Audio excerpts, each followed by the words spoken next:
Hey, good evening, guys. All right, see, because I'm having some issues with, of course, my computer. So I'm going to try to get everybody in here that's coming in. There we go.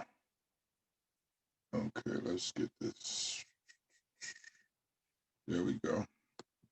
Hey, Kim. How we doing, love?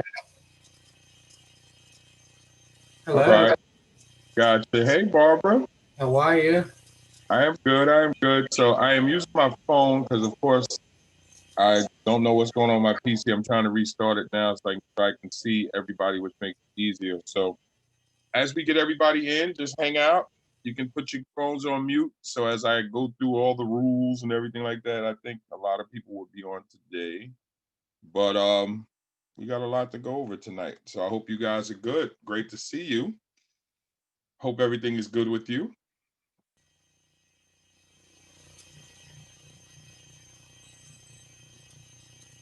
All right. Can you guys see me? Am I the right way? Am I filtered the Yes. right? No, you're perfect. Okay, got you, got you. So I'm gonna thank God for my phone. I can rock out with this while I get my computer set up because I wanted to be able to show parts of the video and can't do that with my phone. So thank you so much. We should have a bunch of people in tonight. So Lord knows what that's gonna look like. And how's things going with your books, Barb? Things are going great. Things are going great. I can't complain. How was the feedback from your interview? Feedback was great. Ag- ag- Thanks. ag- what you got coming up on the horizon? Well, I have several in January. I actually have three speaking engagements in January.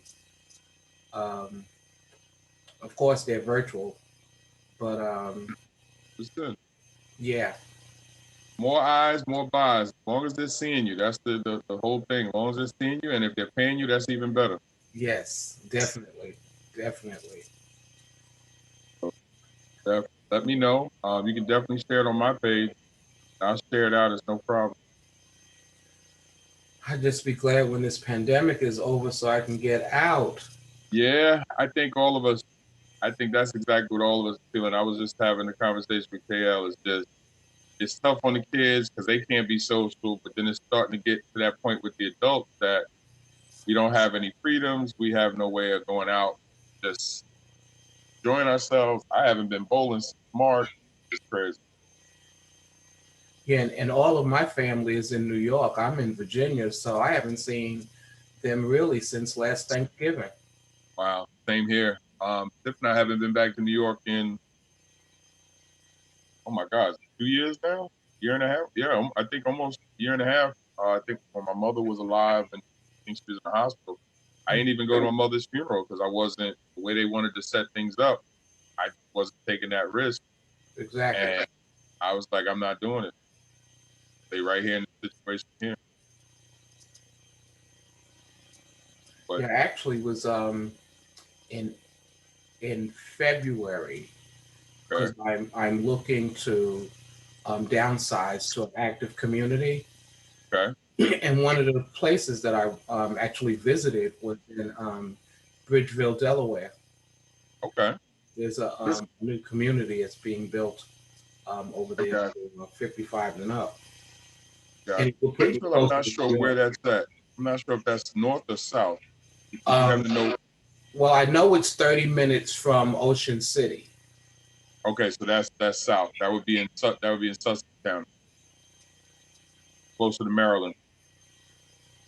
because I know it's 3 hours from Jersey. Yeah, Hi, Tiffany. that's southern what's the name? So yeah. All right, let's see who we got. So we got Tiff here, we got Kim here, and we got you, Barbara. Okay, so we're just getting everybody in here, and as well as I'm getting everything set up on the computer. Hey Tiff. Hi, Tiff. Tiff says she's gonna stalk. She's not doing her regular Friday thing, so she's stalking tonight. Let me see if I could change my view here. Let me see how I can do this. Yeah, we're in Kent County, which is the next. There's only 3 counties. There's Toya. Okay, there's Sussex, Kent, and then okay, so that's Toya. Hey, Toya. All right, so I'm just getting Hello. everybody. What's going on? See, Tiff is not work mode today. She's just a participant today. So Hey. Tiff is hanging out. How we doing, Toya? Doing good. Doing good. How All right, y'all doing? we go. Just setting up the computer to get started. So, just some banter right now until I can get everything situated. Plus, I know folks are going to be popping in, trying to get used to coming in because I can actually see them. Actually, everybody's registering as if the registration wasn't up all day, but it's okay. So I see them all popping up now. Oh, look at the baby. Hi. Hello, how are you? I'm doing good. Oh, wow. That's great to hear, Mama. And how old are you? 3. 3? All right. Wow. Great to hear from you. You hanging out with us tonight? Yes. Yes? Okay. All right. I'll try to watch my language. I'm not the one you got to worry about, though. Oh, Kim, I wasn't talking about you, Kim. You ain't got. Kim just outed herself. I wasn't talking about you, Kim. Brother Bellinger, what's going on, sir? Brother Bellinger getting the workout in. That's what I'm talking about. Welcome, welcome. So we got a bunch of states. I'm still just trying to get this. I don't know, my computer is bugging out tonight because I want to be able to bring the video up in case some folks haven't seen it. But we're going to get started in a few minutes. Let's give folks a chance to come in because I know a lot of folks are trying to get comfortable with the switch over. So what you can do while you're hanging out, just throw it on mute. If you want to come on and talk to me, that's fine. One of the things that we'll do is we'll have it in mute when we come in, the regular Zoom rules. And normally I'll be on my computer, but you can put your hands up. You can put the hand up feature, let me know that you have a question. I got you. The chat is definitely open. I think Tiff is going to be manning the chat tonight. So if you have a question, you can drop it in the chat. I will see it come up. And we'll get started. So tonight, you guys know that we are going to be discussing the video where the young lady basically wanted to have I guess that's her fiance or whatever they are. They're in a long-term relationship, talking about getting married, but not liking kids. So, and I was reading a lot of the responses. So I said I would hold off and give my response tonight because that's not unusual. And I actually have had other people say that same thing. Go ahead, Kim. I can't hear you. Come off mic, Kim. Come off mute. What's up? Hit your mute button. Let me know so I can hear what you were saying. Okay. Go ahead, I Kim. have watched the show. Oh, okay. Yeah, I remember you telling me you watched the show. She trifling. Well, so now fill me in, Kim, because actually, okay, so I can actually get the joint here. Fill me in on this, Kim. So is it a show where they bring couples on just to discuss what the problems are, or like what's the premise of the show? Supposedly, it's called Put a Ring on It. And they have these couples that come in and they talk to this counselor about their problems. Okay. Now, once a week, she goes to their house and asks them how are they doing in their own predicament. Okay. And then we find out there's a couple of them that shouldn't be there, period. Got it. But this one chick, she's left this guy 3 times to go with her, either 2 or 3 times. Let me not lie. To go back to an ex. And then he lets her come back. Now he's got a son. He's got an 11-year-old son that he wants him to come live with him. Okay. And she doesn't, because she doesn't have any kids, she wants them to do their thing without her. And then she wants to be with the dude. Kim, hold that thought 1 second, because what I'm going to do is I'm going to log out from my phone because I'm getting the feedback from both. I'm on my computer now, so we're good. Hold that thought. Let me just end this right here. There we go. I'm gonna hold it. Hi, Miss Tim. How you doing? Good evening, everybody. Hi. Hello. Hey, Tamari. Good to Hello, see you. Mr. Keith. How's it going, love? Good. How are you? I am good. Okay, guys. So now I am back in my more comfortable spot. So we got a few people here, so we can actually get ready to get started. So Kim was just filling me in on the show. So Kim, give me a little bit more about the show, and I'm just going to bring the video up so I can watch a little bit of it, and then we can get into this discussion, because I definitely want to take advantage, Eric. I want to make sure we take advantage of all the time, as well as I'm going to go through the formal introduction. Actually, let me do that now. Good evening, everyone. This is the Unapologetically Keith show every Monday, Wednesday, and Friday, 9:30 to 10:30. We say 10:30, but Lord knows how long we'll go. But every Wednesday and Friday, we are live. Monday is a replay.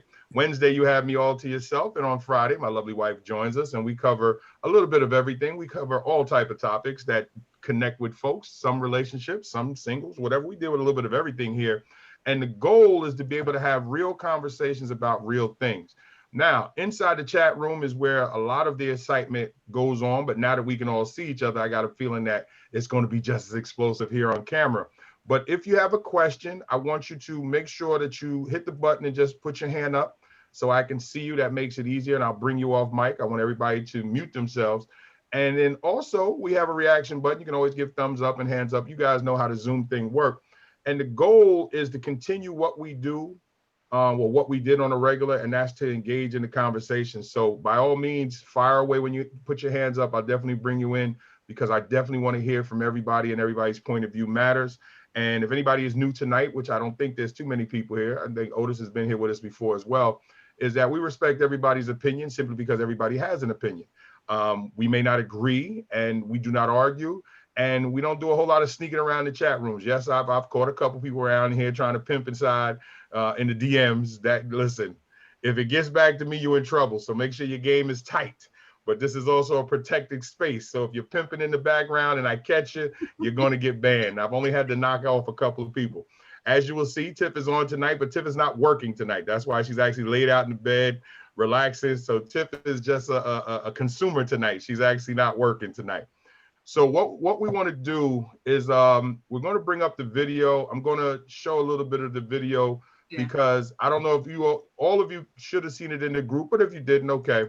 I'm going to bring up the video, and basically, actually, no, you know what? I'm going to do it this way. Hold on a second. I don't need to, because basically Kim is going to just finish explaining what's going on with the couple. What I saw was a woman who was with a gentleman who basically, she didn't have no love for children. And actually said, when I watched the video the third time, I don't understand how people have that type of love for children. And I'm sitting there thinking to myself, okay. And then I'm watching him, and he's like, well, you know, this is my son, and if I want my son to come live with me, and he's hemming and hawing. And then there was the conversation when they actually were talking about, she's saying we're gonna get married this year, he's saying eventually. And then I got to watch the therapist. Of course, I'm going to watch from her professional position, because that's something that I do as well. And I love the way she allowed the person literally to just jump into the hole herself and then just simply ask the questions. And to all of you watching, understand that you don't have to go at somebody.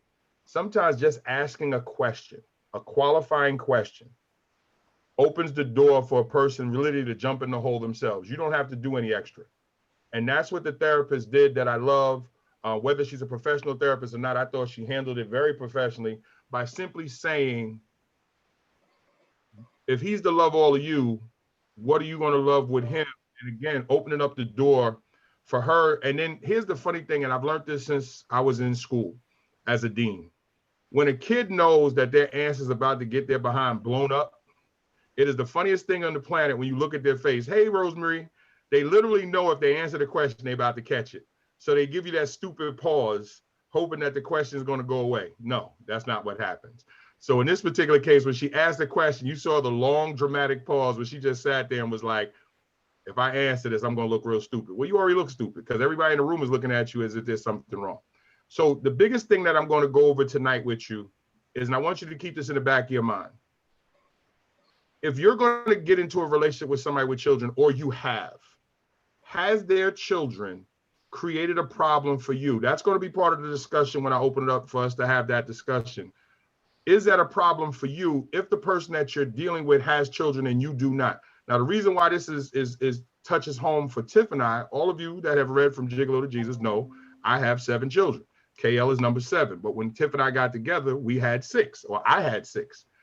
So I had to let her know early that, and I think at the time, and Tiff can correct me if I'm wrong, I had 5 at the time, right, Tiff? I think we knew of 5. We didn't know of number 6. But I did tell Tiff early in the relationship, somebody may knock on his door and say, he my daddy.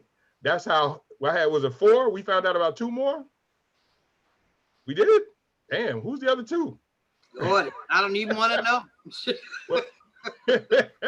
When you slinging ding-a-ling like that, sometimes you just get lost in the sauce.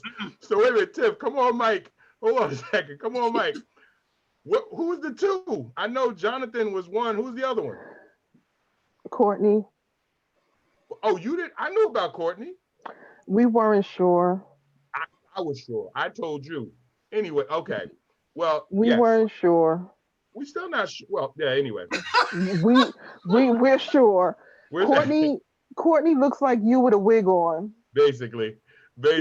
So, all right. So with that being the case, so I had told my wife from the beginning, I was out there slinging it and I got children.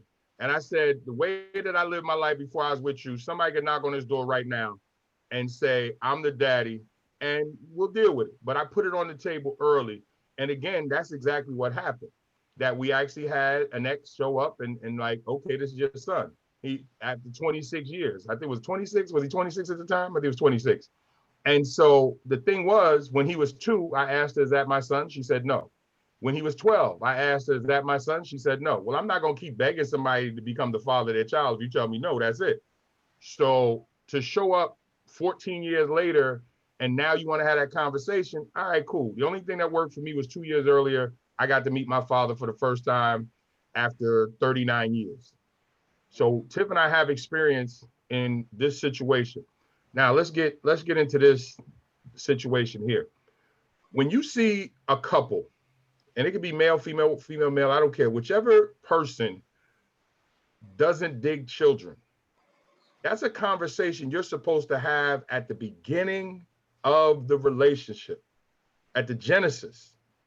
Because if you do not have that conversation at the genesis, you are leaving the other person in a bad, bad place. Now, first of all, he's soft. If we're looking at the video, that's a very soft man.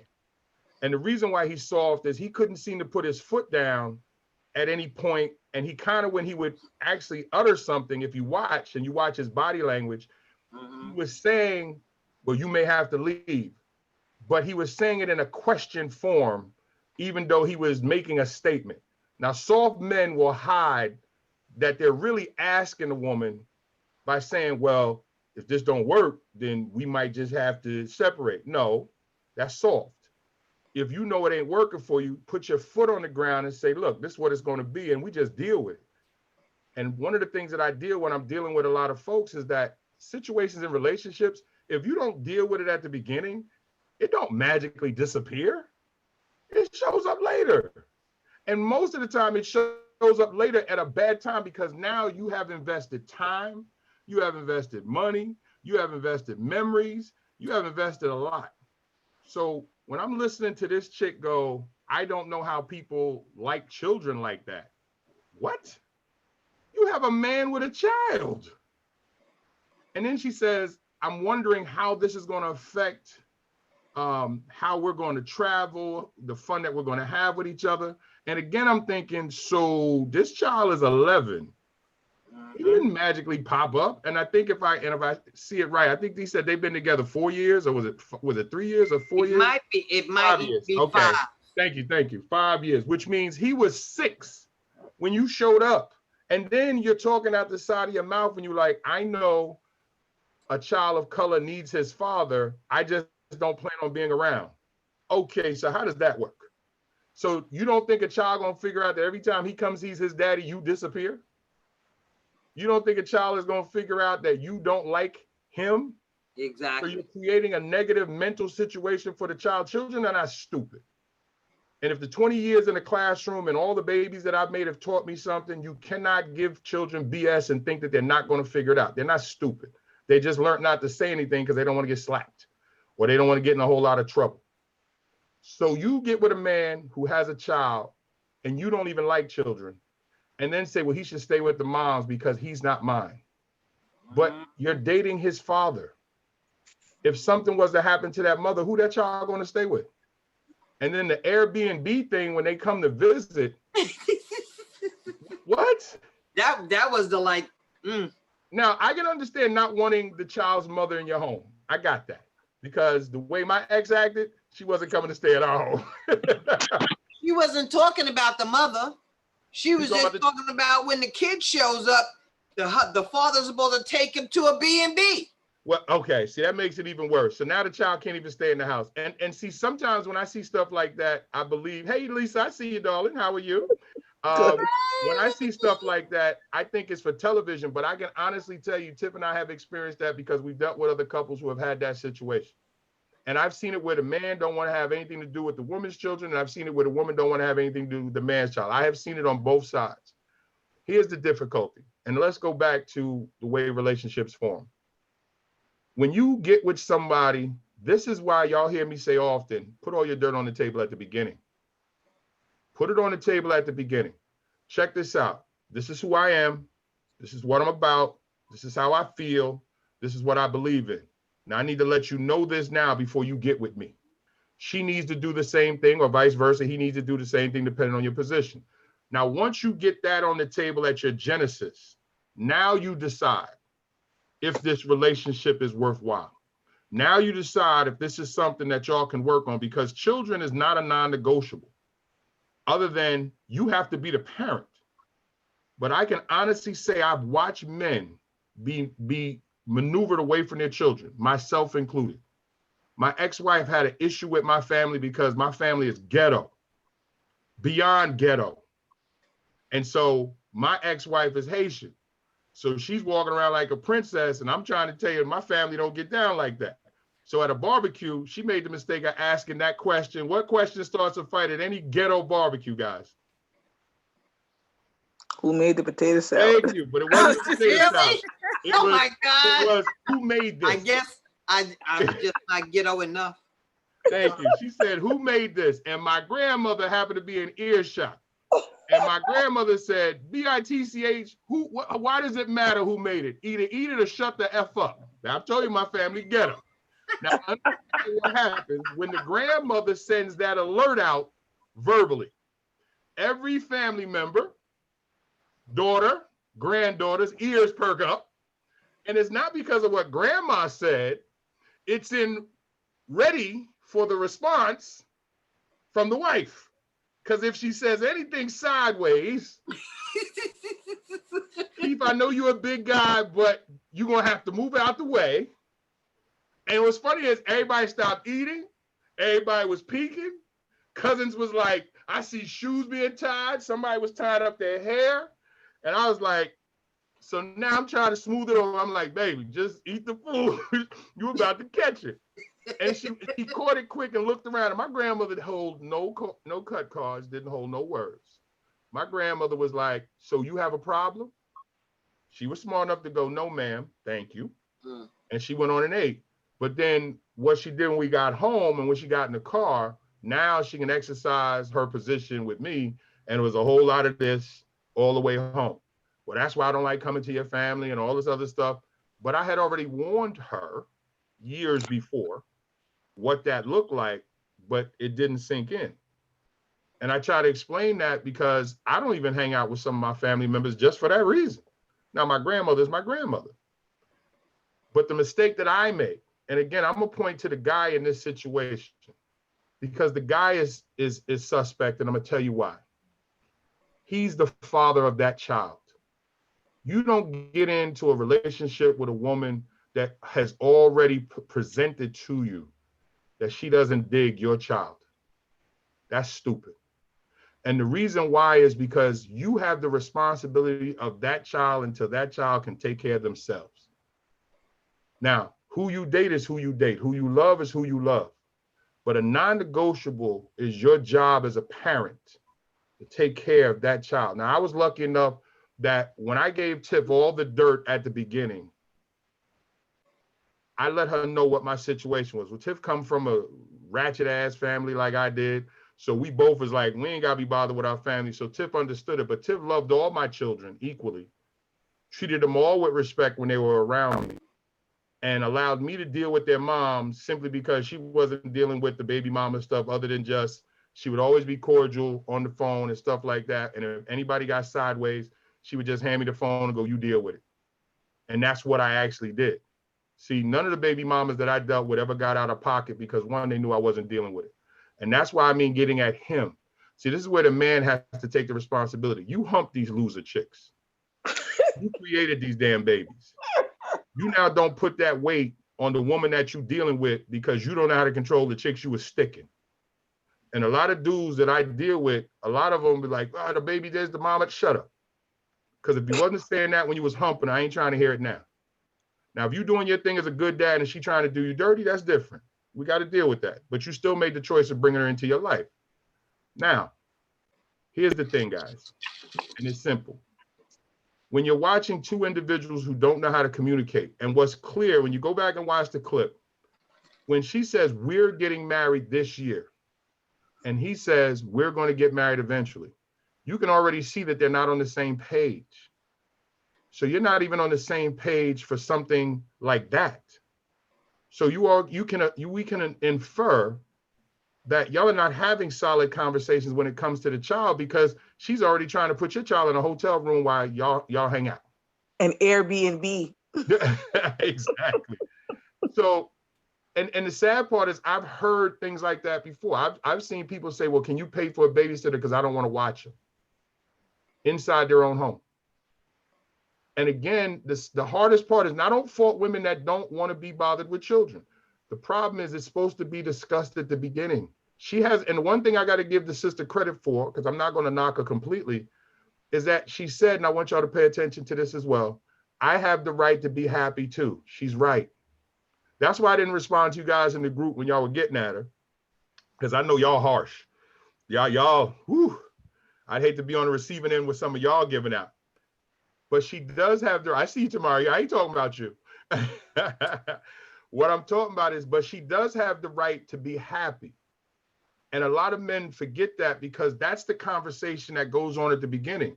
He may not be the one to make her happy if what she wants doesn't line up with what he has. And we got to learn from that in our own relationships, because the question becomes, are we having those difficult conversations at the beginning of our relationship?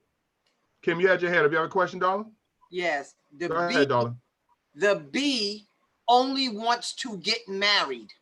Okay. All right? She's been in and out of this guy's life. I think it was 2 or 3 times she left him. And now they're back together. Okay.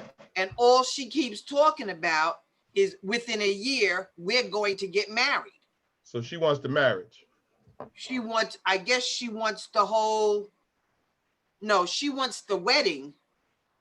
I really don't see her maintaining a marriage. I got you. So I got Tiff, Otis, and then Tamari. So Tiff, go ahead. I saw your hand up. Otis, I saw your hand up. And Tamari, I'll come to you in third. Tiff, go ahead, darling. No, you gotta take, come on, you breaking Zoom rules. Come off of mute. You know better than that. That's because you laying down. Sorry. Let's go, Anime. I'm sorry, baby. Yes, go ahead, baby. I was saying that I'm glad that Kim said it, because as I watched that video, it angered me, and I wanted to call her a B over and over and over again. If I was in the room with her, I probably would have fought her, because I agree. Prior to us getting together, you know, a lot of people know our story, but prior to us getting together, I grew up, and I was not raised by my biological father. I was raised by my mother's second husband, and he came into a home where there were 2 children, and he treated us like we were his. even to this day. He came into my life. I was 3 years old. I'm 44 now.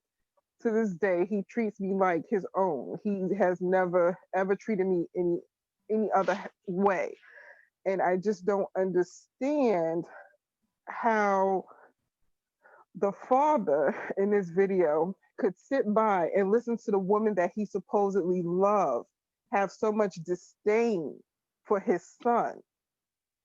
How can she say she loves him when she has no care for the child that he loves?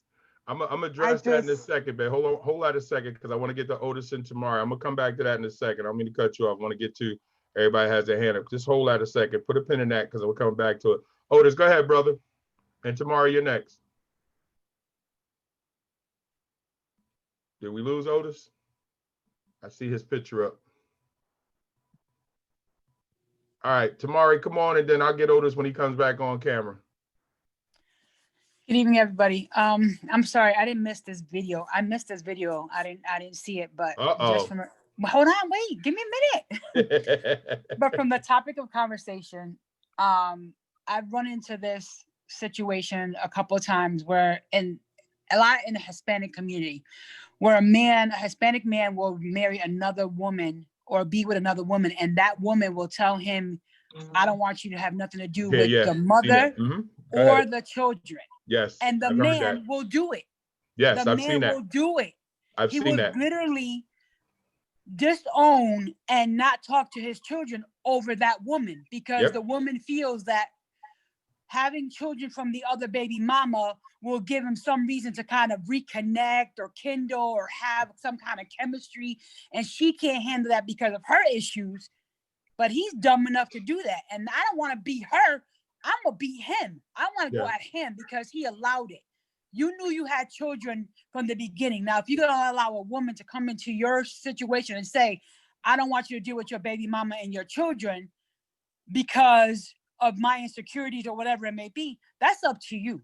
Yeah, exactly. And you see it on the other side too, with men who will not have nothing to do with another man's child simply because, and they won't discipline, they won't speak, they won't say anything if the man has any type of situation there.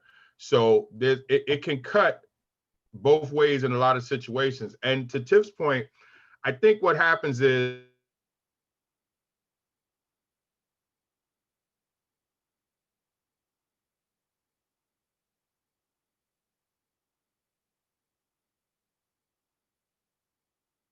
a lot of it has to say who the or questions that we can ask. And what I mean by that is, and actually it says my internet is unstable. So if I freeze, I'll hang out and come right, stay right on. Is that we don't know what the relationship is with this child's mother. We don't know what type of man he is in his totality. We're only seeing what they're giving us in the video or in the show. And so even if the show is staged, which I think they all are, I can go on what I've seen in a lot of relationships, is that when you look at softer men, when you look at domineering women, when you look at a softer woman and a domineering man, whatever role they play, what happens is it's a push to have things the way they want it at the beginning, instead of having that communication where it's a mutual thing. Because in a relationship, it's supposed to be the two of you come together, have that conversation. How do we make this work that fits both of us with things we can control and things we can't control? Now, what you can't control is how many children a person has when they meet you. What you can control is if you want to be in a relationship with that person, regardless of what your feelings may be at the initial, because you have to be honest with yourself, which a lot of people are not. Because when Kim mentioned about her wanting the wedding, sometimes the wedding is the thing that just makes you override everything that you're looking at. If it's the draws, he may be just looking at the booty and thinking, I will deal with whatever she say because I'm trying to get into them draws. Not realizing that all of that has outcomes that are potentially damaging to everybody involved, including the child.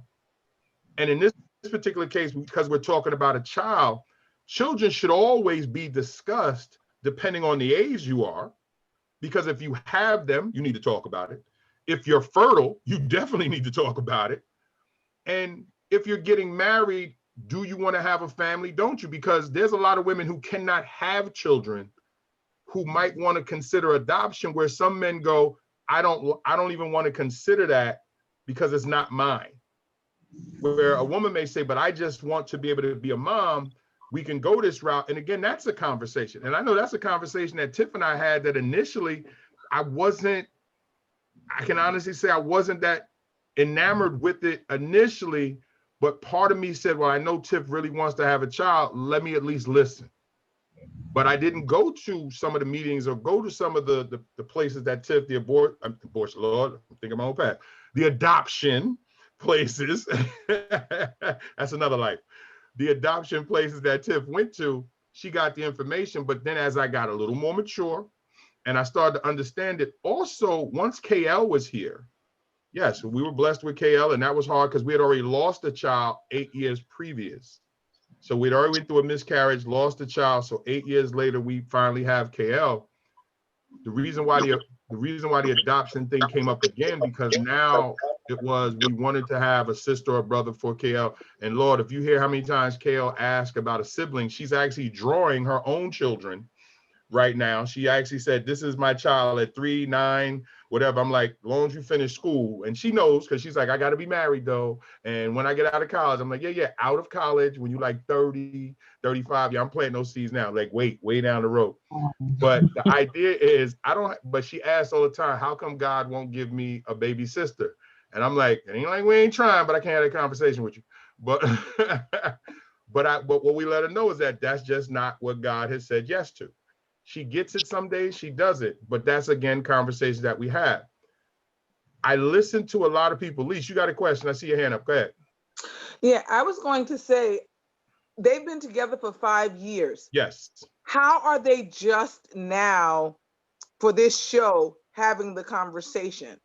I mean, him visiting for the summer was what she said let her know that she's not comfortable having him around.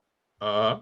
That should have been her cue to say to the young man, I need to understand the dynamics. Let me talk to other women who've been in this situation if she's serious about this guy. But since she didn't do any of those things, and she's made it quite clear, I'd rather him be at an Airbnb than in my house, which she shares with this man that's his father, that there is no further discussions. Either you're going to weigh what I'm saying, which is that I want a point in time to come where my son is here with us, or I want this to end. And he was still wavering, and that bothered me because he was still there saying, well, maybe you should give it a shot. It won't be that bad. I mean, I don't care. There's no negotiation room there.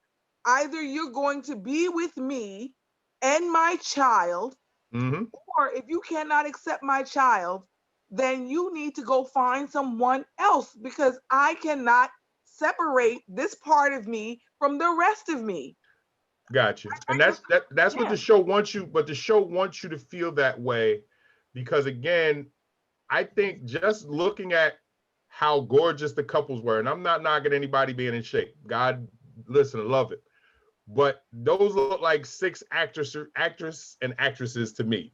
But I think what it was designed to do is to invoke that emotion that you just showed. Because you got to understand, let's look at the dynamic. There's probably more women watching that show than men. So automatically, but that's not a normal show. That was the other thing I wanted to point out. That's why what I shared in the top of it, I wanted you to understand their dynamic is not normally what this show is about. The show is normally about people that have been in long-term relationships. One wants to get married and one doesn't, or they've been engaged and they haven't moved anywhere. So they want them to experience another part of life without each other, so they can either get off the pot or take the crap. Got you. But I think what happens is I still think there's some reality to the premise, simply because we've seen it. And I think what you have to look at is, again, it goes back to the things that you've heard me say in times before. It is really about the communication of what you want. Now, what you just mentioned is what I was just talking about earlier. So let me ask you guys this. How do you introduce that conversation? And you can raise your hands or you can put it up and I can see it on the side. How do you introduce that conversation about what your non-negotiables are at the beginning with someone that you think you really like? And I'm talking about, do you wait? How do you get, Lisa? How do you present that when you're dating with somebody that you really like? We're not talking about just a flyby. We're talking about somebody that you think you could really get into. How do you introduce your situation, or what's your non-negotiables, Lisa? I tend to tell people right up front, I am very family oriented. However, I have a daughter and I'm at the stage in life where I'm not trying to have to start all over with a second child. So if your child is old enough to do some of the basics, they can do those things, then I'm okay. I would love to have the presence of children in the household. When we get to that point, it's awesome. But I am nobody's caretaker. I am nobody's babysitter. It is going to be someone that can take care of some basics for themselves. Me reminding you to take a shower, I'm good with that. Me letting you know there are leftovers in the fridge, you can heat it up, I'm good with that. But I am not warming bottles on my wrist and checking temperatures and changing diapers because you had a bad relationship with that one and you want to bring your infant to me. I'm just not there. So what's the age? What's the cutoff age, Elise? What's the cutoff age? The cutoff age to do what? The age of the child? Yes. So when he shows up, if he's got a 12-year-old, is it rocking or not rocking? 12-year-old I can handle. Okay. So preteen makes the cut. Look, you can be 10 if you're intelligent. Okay. At least give an aptitude test. Sit down, Junior. Yeah. Look, you need to understand.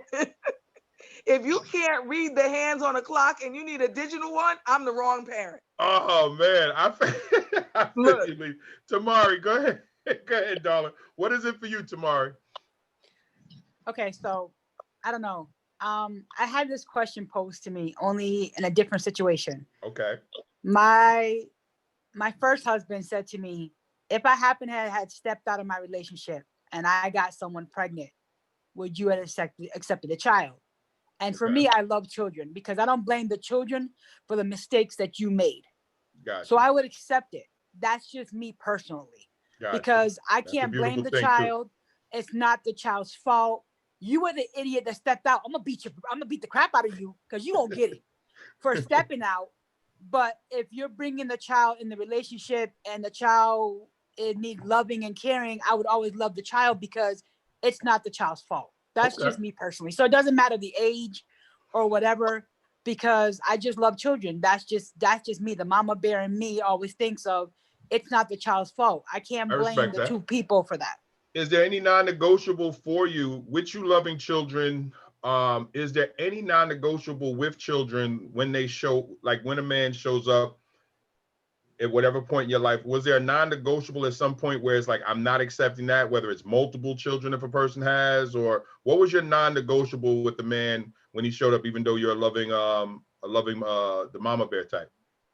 The only thing I was non-negotiable, my ex-husband, he had 3 children, 2 with his first marriage and stepped out of his marriage and had another child. And he wasn't taking care of the children. And I was like, if you're going to be with me, you're going to take care of your children because I'm not having no deadbeat father. That's not it. And you're going to take care. The problem that I had is his daughter, who was my daddy's little girl, tried to cause strife in our marriage. And that was difficult because I knew that she was exercising whatever feelings she was doing. She hadn't seen her father. He hadn't seen her for like 3 years. I kind of stepped up to the plate to try to get him to her, try to bring her into the lives or whatever.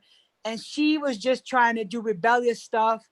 And it kind of twisted me because when I tried to talk to him about it, he tried to blew it off and kind of like try to make it seem like it was me. And I'm like, I'm coming to you now. If you don't set her straight and disrespecting my home, then I'm coming at you because I'm allowing her to come into my house. And she was trying to have issues with my sons and all kinds of stuff. I'm like, if you're not going to correct her, then I have a problem. See, that's the kind of stuff that I say, then you start having problems with the kids because I didn't want to speak up because I'm the type of parent that's your child, you let them know. I'm not going to step in. I'm more like Tiff. That's your Okay. responsibility to a parent. But if you I ain't going to respect that. step up, then I am.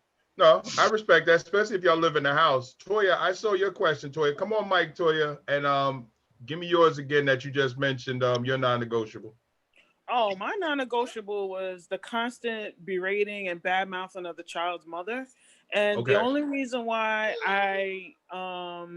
I was against that was because my ex tried to make it seem like the problem was me.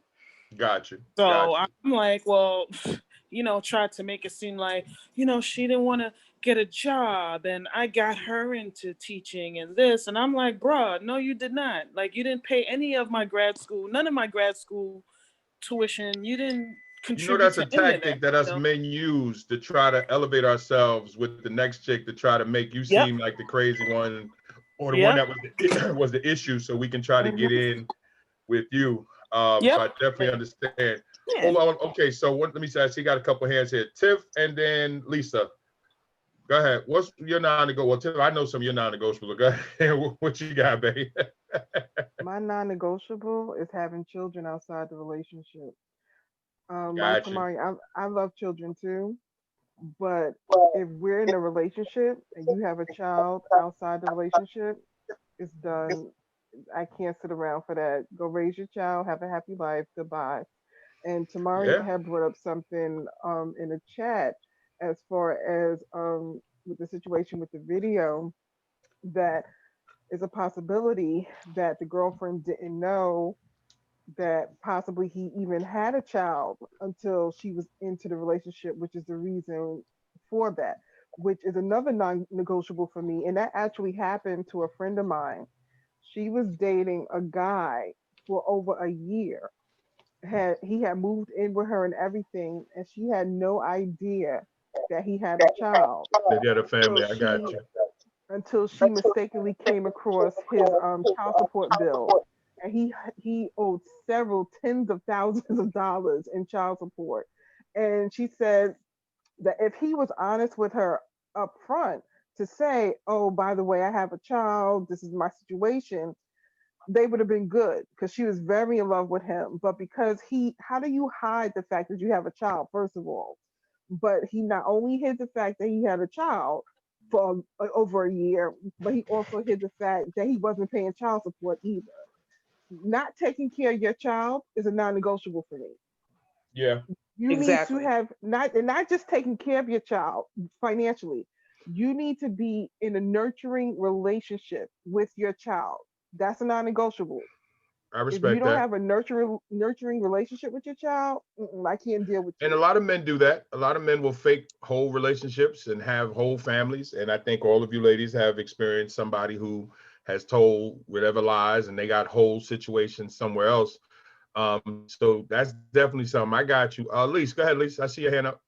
Yeah, it's so funny because Tiff literally touched on what I was going to. In one of my past relationships, the man had a daughter who was beautiful. I'd seen all her pictures in the house, but I'm like, when do you see her? Well, her mother and I don't get along very well, so I don't see her. I'm like, no, that's not going to work. I said, because I have a daughter and she needs that presence. So you need to figure it out. And I want to meet her. So it took forever, like almost 7 months before we finally got to go to an event and at his mom's, and I got to meet the daughter. But he did not tell the mother that, one, there wasn't me, and he did not tell the daughter, even so I was expecting to meet them and them to know that I was going to be there. And it was a complete surprise to everybody but his mother and the two of us. Yeah. So it was very uncomfortable. And when the daughter told the mother that I was there, she came and picked her up. Yeah. And I had to keep pushing and pushing till he finally started regular visits. And within that, every couple of months or so, I would get a chance to be present. But I was so uncomfortable with the fact, I'm like, if you have a bad relationship with your child, not only does that tell me there is something lacking in you as a man, but it's also, how does your X person think that it's okay to not have a relationship between the two of you. Something was wrong. It says it says a lot about the man's character, of course. It also says a lot about who he chooses to get pregnant. See, okay, let me. This is what happens. Unfortunately, we don't think, will she make a good mother when we trying to sleep with y'all? We're just trying to sleep with you. So what you notice is that the good woman, there's a lot more that you guys do that have nothing to do with the physicality. A lot of conversations, a lot of talk, even how somebody dressed and things like, baby, you look good in salmon. Salmon, what is salmon? That's pink. I don't wear pink. And Tip was like, no, it's salmon. Trust me, wear it. These are the conversations that you have with somebody of stature, someone that you actually respect. The problem is, because a lot of guys are out here just piping raw, they never stop and think, what happens if I get this young lady pregnant? Is she going to make a quality mom? No, because you don't even respect her as a woman. So nothing carries over when the child is born, because it's not like respect magically shows up once she's pregnant. Because you see with the fact that men will walk away from women in pregnancy, which is very difficult, because with all the abortions that I was a part of, it was very difficult after the fact, but I was trying to protect myself. But after every time I went through that with a female, there was a part of me that just felt like, you're not supposed to be in this situation. You're not even supposed to put a woman through this, because I came up in a house full of women. But I was so stuck on not trying to become what was going to happen if these babies were born, that I wound up becoming that anyway. But it was my mom who from the beginning said, just take care of your children, or be careful who you're humping. But, men don't hear that, and they don't listen.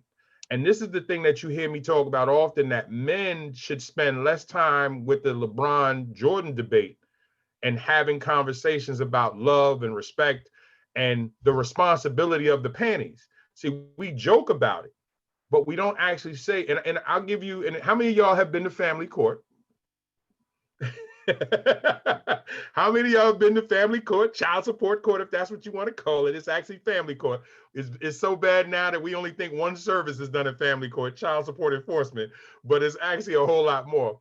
But if you've ever been to family court and just sit there like I have, and I showed with Tiff when we were together, I said, look at the women that are here. They're not getting dolled up. They're not getting dressed out. A lot of them are turning the corner with a baby carriage, and you can see the sadness on a lot of their faces. But what you notice is how some of these women, you can say, dressed, dialed up. She looked great. Yeah, that's what got you. The problem is you didn't think about what was going to happen after. Not to knock anybody, but we know there's attractive people and we know there's unattractive people in the world. And there's sometimes that some people cut that corner with a baby carriage. You like, who? Oh. And then the dude come around the corner. And he's like, so it's like, Keith, Melvin. Now I'm gonna give you an example. I'll be 100% transparent. Watch my wife. I want y'all to zoom in on Tiff's face when I have this conversation. Tiff, turn, look at the camera. When we went to Virginia, and you got to see my son's mother. What was your first thought? Tiff, come on camera, come on Mike. What was your first thought when you got to see my son's mother? I think she must be talking to KL in there. So every now and then, something that you do at night, somebody that you do at night that you ain't supposed to be doing nothing with, you mess up and get them pregnant. Now you have to come out into the daylight and be seen with them. So when I was at court, Tiff, my mother, my stepmother, and my two sisters got to see one of my baby mamas. Listen. Tiff, why are you just walking around the house? What's going on? Where you at? You just right here turning off lights. Can you hear? Anyway, so I got the lecture from all four women. I can hear you. I was going in there to say prayers with KL, and then I had to turn off the light. But to answer your question, you don't have to now. Thank you. You don't have to. Thank you. No, I have to. No, you don't have to. Thank you. No, yes, you don't have to. I told the story. Let her tell the story. We want to hear this. All right, go ahead. We were at family court, and actually, I walked to the front of the building because I was getting tired. I was getting bored. So I saw someone coming through the metal detectors, and I looked, and I said, "Oh my God, I hope this is not her."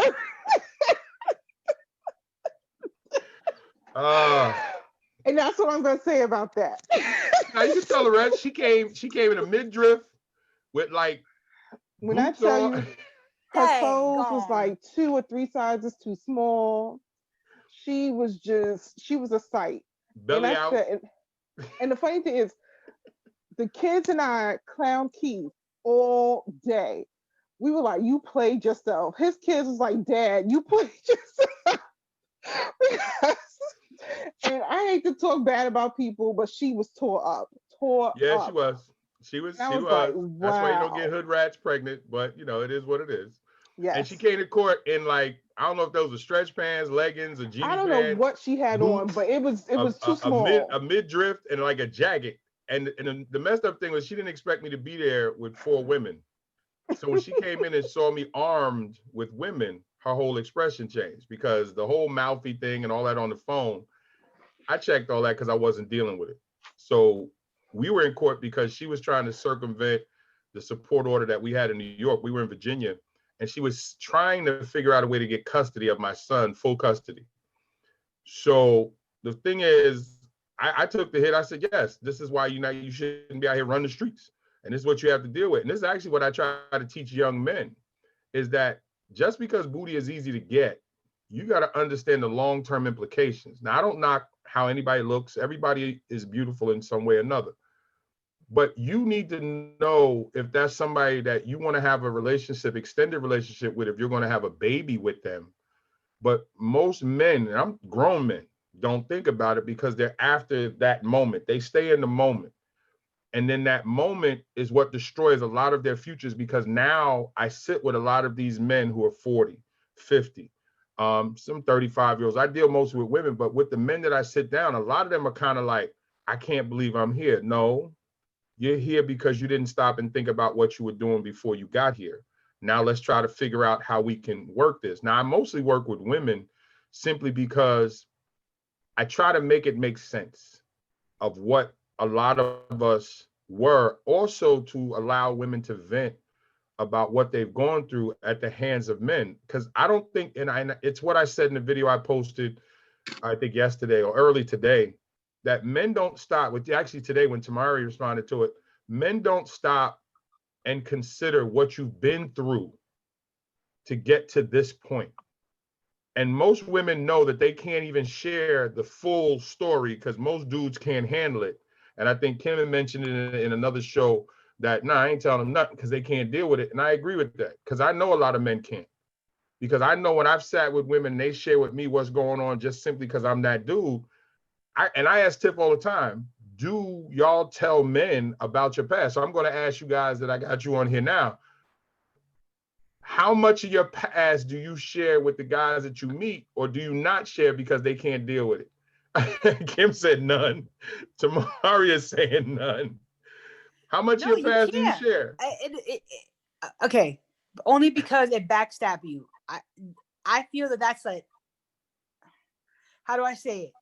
I feel you got to be careful, because sometimes a man can handle it, but sometimes they'll use it against you as a weapon. Okay. And that's what happened to me. He was like, oh yeah, talk to me about everything. Now he was sharing everything. Like I felt like I was comfortable sharing everything, and I was sharing everything with him. But when we got into arguments, all that got thrown back in your face. That's why you got raped. That's why this happened to you. That's why this, you know what I'm saying? So my mother always told me, you ain't got to tell him anything. Stop. You too honest. My mother said, I was like, Mom, if they ask me, I'm not going to lie to them. I'm going to tell the truth. She was like, yeah, but you got to be careful who you honest with, because if he can't handle it, he'll turn them tables around you and throw that crap in your face, because he can't handle who he is as a man. Not because of you. I can't argue with that. I can't argue with him.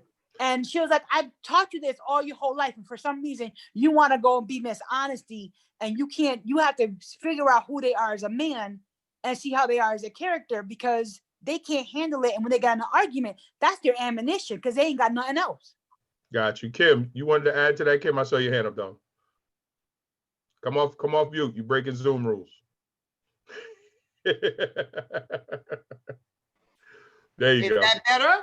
Yes, ma'am. Okay.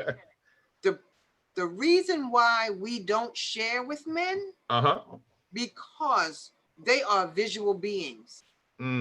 So if we find, we might have a connection with them, but they don't have a connection with us. Wow. Okay. And then when we do pour ourselves out to them, only thing that's running in their head is the tape of what they think you've been through. Or what they thought you felt about what you've been through. It's not even about fear. It's not, it's the visual. Okay. Oh, that's what I'm talking about. Connected to the visual. When they see it, when you explain it, they're looking like, oh my God, how did she, how did that happen? Yeah, I got you. I got you. And I ain't got time for it. So I was like, no, I'm good. Lisa, I see your hand up, Lisa. Go ahead, darling. And it's true, because if they should happen to know someone that you dated previously, even if it's just through your introduction, they now paint a totally different picture about how you were with them. And they lump you into the other chicks that he was with. But we don't do that. We're too busy saying like, well, why did you waste your time on this, this, and this? Because look what you got now, you know, but anyway. But I got they, you. on the other hand, compare themselves and they're looking at it and going, oh, she did. And don't be friends with the exes anymore, because they are really uncomfortable. And then anytime they say hello to you, if they come over to you someplace and say, hey, you know, do you still have? It's a fight. Yeah. Why do they know what you have? Why are they asking you for anything? Y'all, it's like, dude. Yeah, it's a lot, because I think it goes back to what Kim said, us being visual. Also, a lot of it is we're reacting on what we would do in situations and assume that y'all do the same thing. Men will go, you're going to go out here and hump this guy, that. That's what he would do. So he puts that off on y'all because that's what works.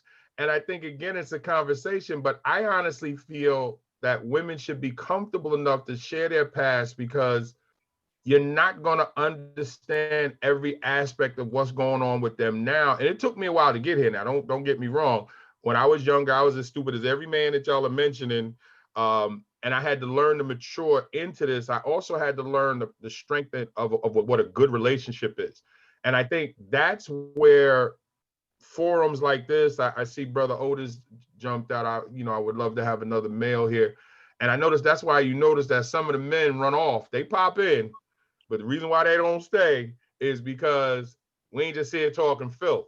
We talking real life situations. And a lot of brothers are scared to expose themselves, because in conversations like this, you have to be transparent and you have to expose yourself.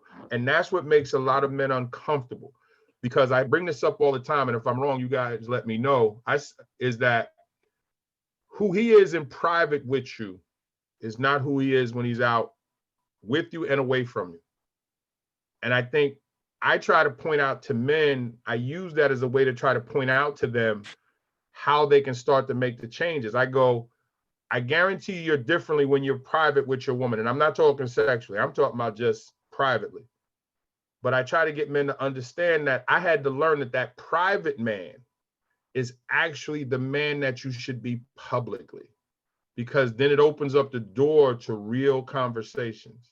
But some men are uncomfortable with those conversations because they don't want to feel vulnerable. Go ahead, Kim, I see you shaking your head.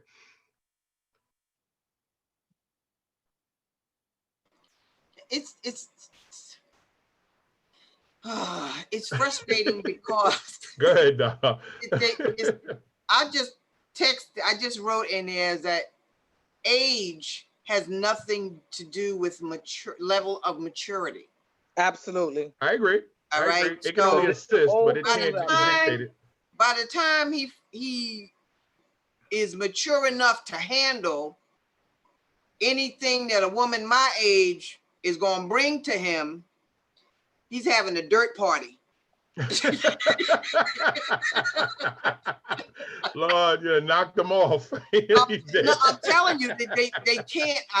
Most of the men I dated were anywhere between 5 to 10 years older than myself. I got you. And they were all so much more immature than I was. Uh-huh. That it was like, I'm done. I got you. I'm done. I'm not going to deal with somebody younger because I don't want to have to teach you how to take care of me. I don't want to have to go to the store to buy a toy because then it might be too many. But I don't want to be bothered. It's like, and being in the bowling world and having that constant. It's like, I'm done. I understand. And I think that to your point, maturity is based on experience. And if you have not had enough experiences to force a maturity, because it is why you'll see someone like Toya, your little one at 3 years old, obviously there's influence from moms there simply with the way that she spoke. So she's mature for a 3-year-old. And I think what happens is we all are products of our experiences. So with men, if there hasn't been surrounding situations, involvements that cause the maturity, well, then like you said, Kim, a lot of us don't get there till later on. And unfortunately, we're not in a position to really use that maturity in a way that can actually help. I think what happens too, it has to do, especially with a lot of men, they learn from the good woman that they screwed over. So they're better for the second woman because now they have the knowledge of what they should have did the first time. And I think you mentioned it in the chat or in one of the shows that now that woman gets the benefit of what you put together. So she's reaping the benefits of your tutelage and he's online talking about, this is the best thing I've ever been. I'm so happy. And you're like, waiting to exhale. But it happens, and I'm the product of that. Listen, what I do with Tiff now is because I learned from destroying my marriage before. But I admit that, and I have that conversation. So what I do, it's my mission to go out to try to help younger men learn from me, and that's actually one of the conversations that I have. What Kim just mentioned, I say to younger men, take my 50-something years of experience at your 16, 18, 20, 25, 30-year-old state. So you can gain from me faster so you don't have to be 50, 60, 70 to be able to use it. Now, whether they do something with it or not, that's on them. But I think to my question of what do you guys actually share with them, I'm trying to get men to be more comfortable so you guys can share that because they need to hear it. I know you're shaking your head, Kim, but they have to because I know men don't understand what you've gone through. I know that. And I know that just right here in the group right now, we have at least 3 women that have had domestic violence and other assaults committed on them more. And those conversations have to be able to be had and have to be had in an environment where the woman can tell her truth so men can understand it. And I think that lack of understanding is what is destroying relationships. Now, going back to the show that we watched, I got you, Kim, going back to the show that we watched, you can see that the chick has her mindset, but whoever raised this man, he's really a boy because you don't hear anything firm about him as a man. So it's like, bruh, you not gonna, at what point do you step up and put your feet down and go, wait a minute? Because he said, maybe if you can't rock with my son, I guess we're gonna have to break up, maybe? Or there's this doubt, bruh. So there's no manly man there to actually be a partner to a real woman. And if a woman's going through something and she's been able to get through that, the last thing she wants is a soft dude to deal with when she's already been with somebody who might have been the other side of that, ultra aggressive. Go ahead, Kim, you had a question, baby. No, I don't have, just kind of like a statement. Go ahead. It was like, we won't open up until we feel safe. Okay, of course. I agree. And we might not ever feel safe enough to pour out what needs to be out to save ourselves to that knucklehead. I understand. Excuse me. No, it's okay, darling. That's why we're here. It's okay. When you come back. This is what we do here. Go ahead, Tamara. At least you had your hand up, or is it up from before? You never put it down. No, I put it back up again. All right, so Lisa, then Tamara, go ahead. Because that maturity is a big thing, because I am very verbal. So I will tell you anything and everything I think is necessary to make us both comfortable. Gotcha. But if you are unable to accept my truth, so if I tell you that I've known my ex-husband since we were in junior high school and we are still friends, even though we were unable to make it as a married couple, we have a beautiful child, but that is it. I've met all of his girlfriends. They call me the wife because I was the only wife. So that's their nickname for me. I don't necessarily like it because they don't mean it very nicely, but I accept it. And he uses it all the time. But you, as my person who I have shared everything with and prepared, you have to be mature enough to accept that's a nickname now. It's not like it's who I am. I'm with you. We came in the same vehicle to this place. We're leaving together. You have to make sure you're okay with the people that are going to be here, knowing that you're the man and that's the ex, and you're okay with it. That never happens with the new guys. Older men, yes. But guys today, I don't know. There's something changed in the DNA because they're not built like that. They're more insecure than the women. Well, I think a lot. I think I think what's being pushed socially is that masculinity doesn't seem to be at the forefront with men anymore. So we don't seem strong masculine men. We seem very strong, firm women being promoted, but we don't see the opposite, the counterbalance of very strong men. And so unfortunately, there's not enough men out there that know actually how to be the man that a woman needs. And Tamara, I know you got another question. I know you had your hand up because I mentioned this to someone I was talking about earlier. I said this in the Bible study group. Adam failed Eve. And I say it all the time, and I preach about it, and I talk about it.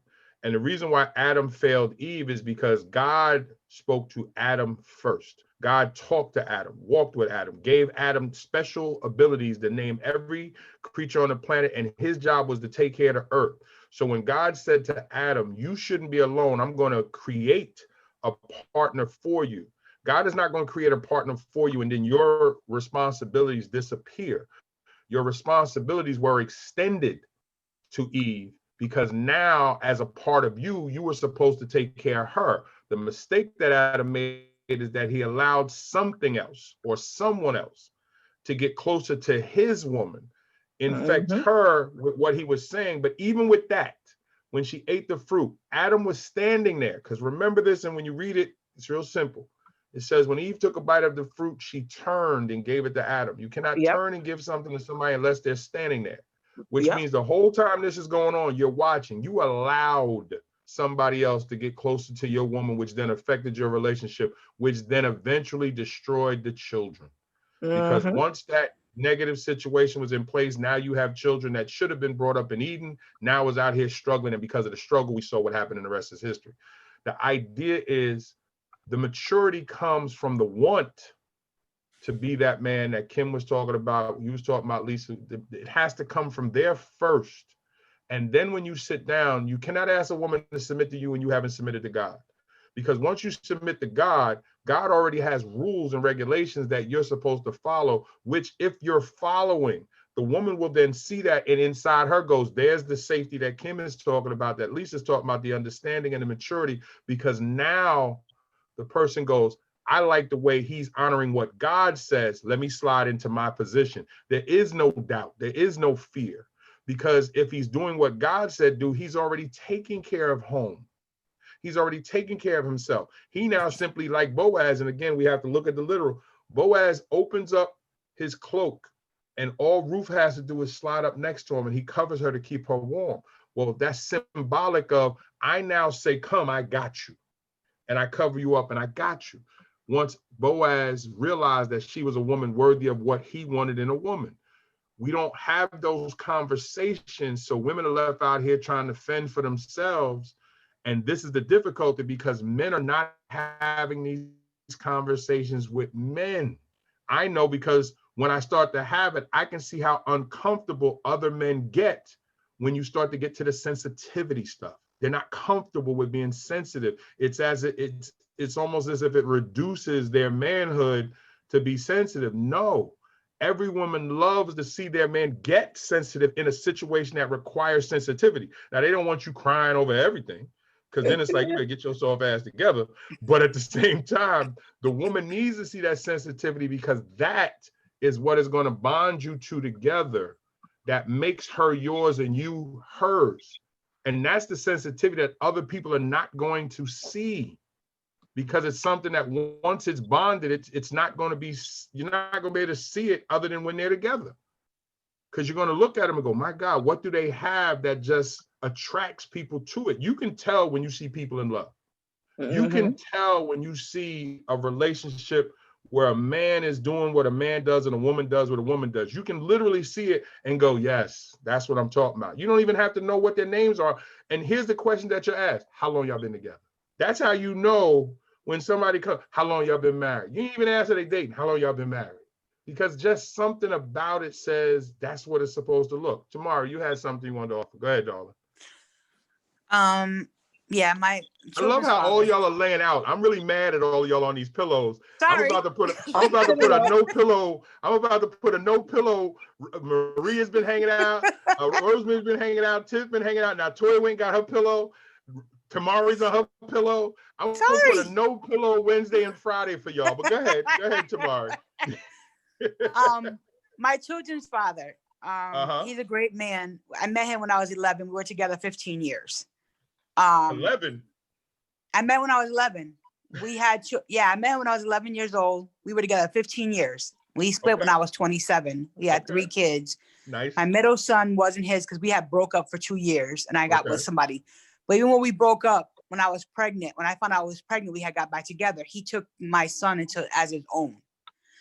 My sons, when I raised them, I raised them even with their father. We were always connected, even though we were together, that we were co-parent in the same rules. But like whatever, they couldn't run back to mommy and daddy trying to switch it up because we weren't having it. We were always connected.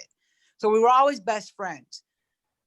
My sons, I've always raised them to say, even though they see me go through some stuff, I've always raised them to be men, have a sensitive side, respect women. Don't ever tell them you love them unless you meet them. And don't let me ever find out you tell a woman you love them to get between your pants. Because if I ever have a girl call me talking about your son told me this, I'm gonna beat you behind because I'm your mother and I've raised you better than that. So I expect better from you. Got you. My son's father, they had a relationship. My middle son had a relationship and he stopped the relationship over $50 child support. I was getting $50 a week from him.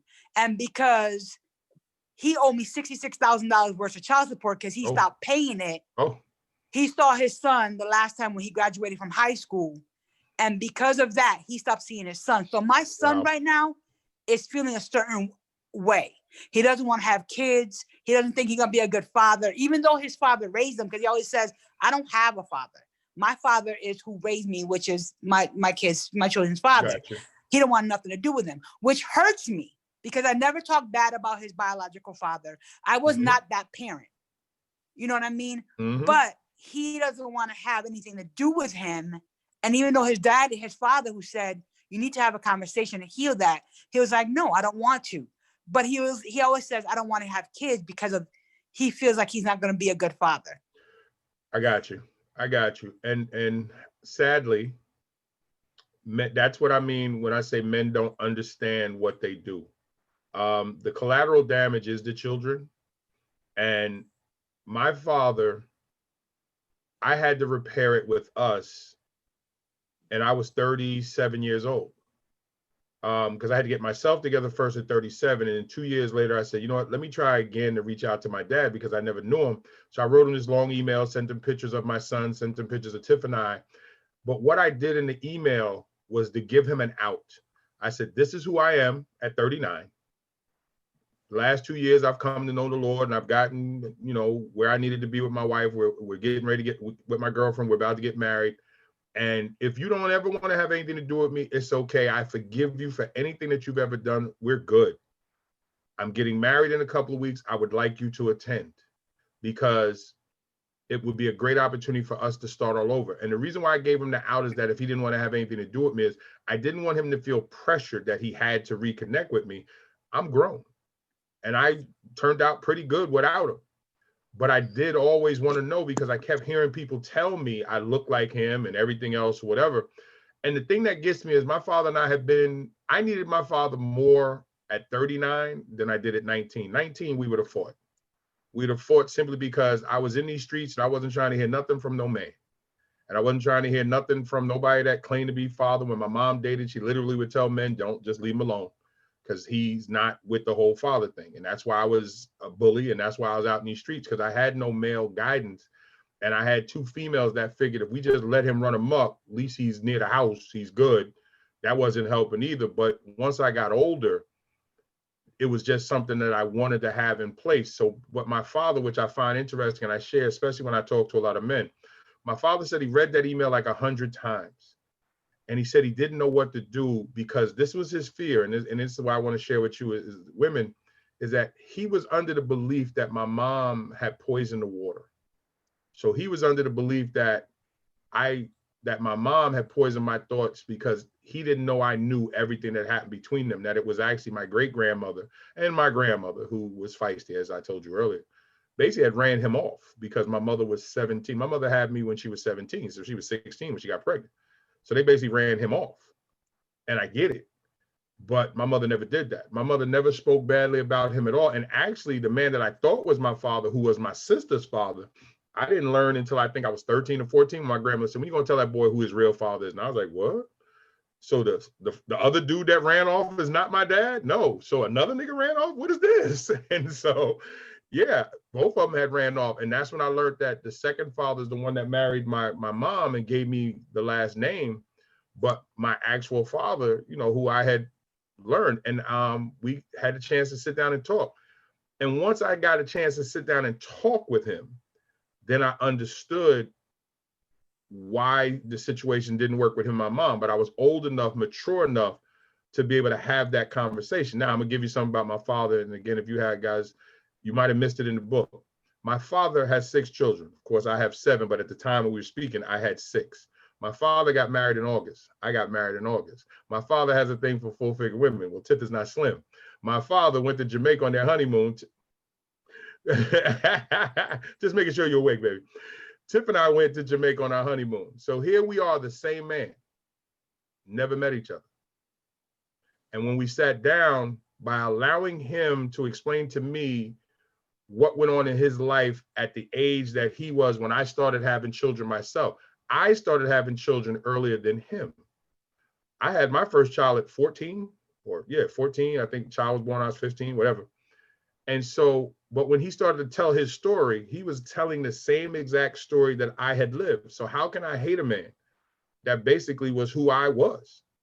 Now, unfortunately, not everybody had a mom and grandmother like me who basically is like, here, we're going to tell you. We're going to give it to you. Wasn't too many lies, wasn't too many things held back. So I knew all of that. And that's why I was walking around angry.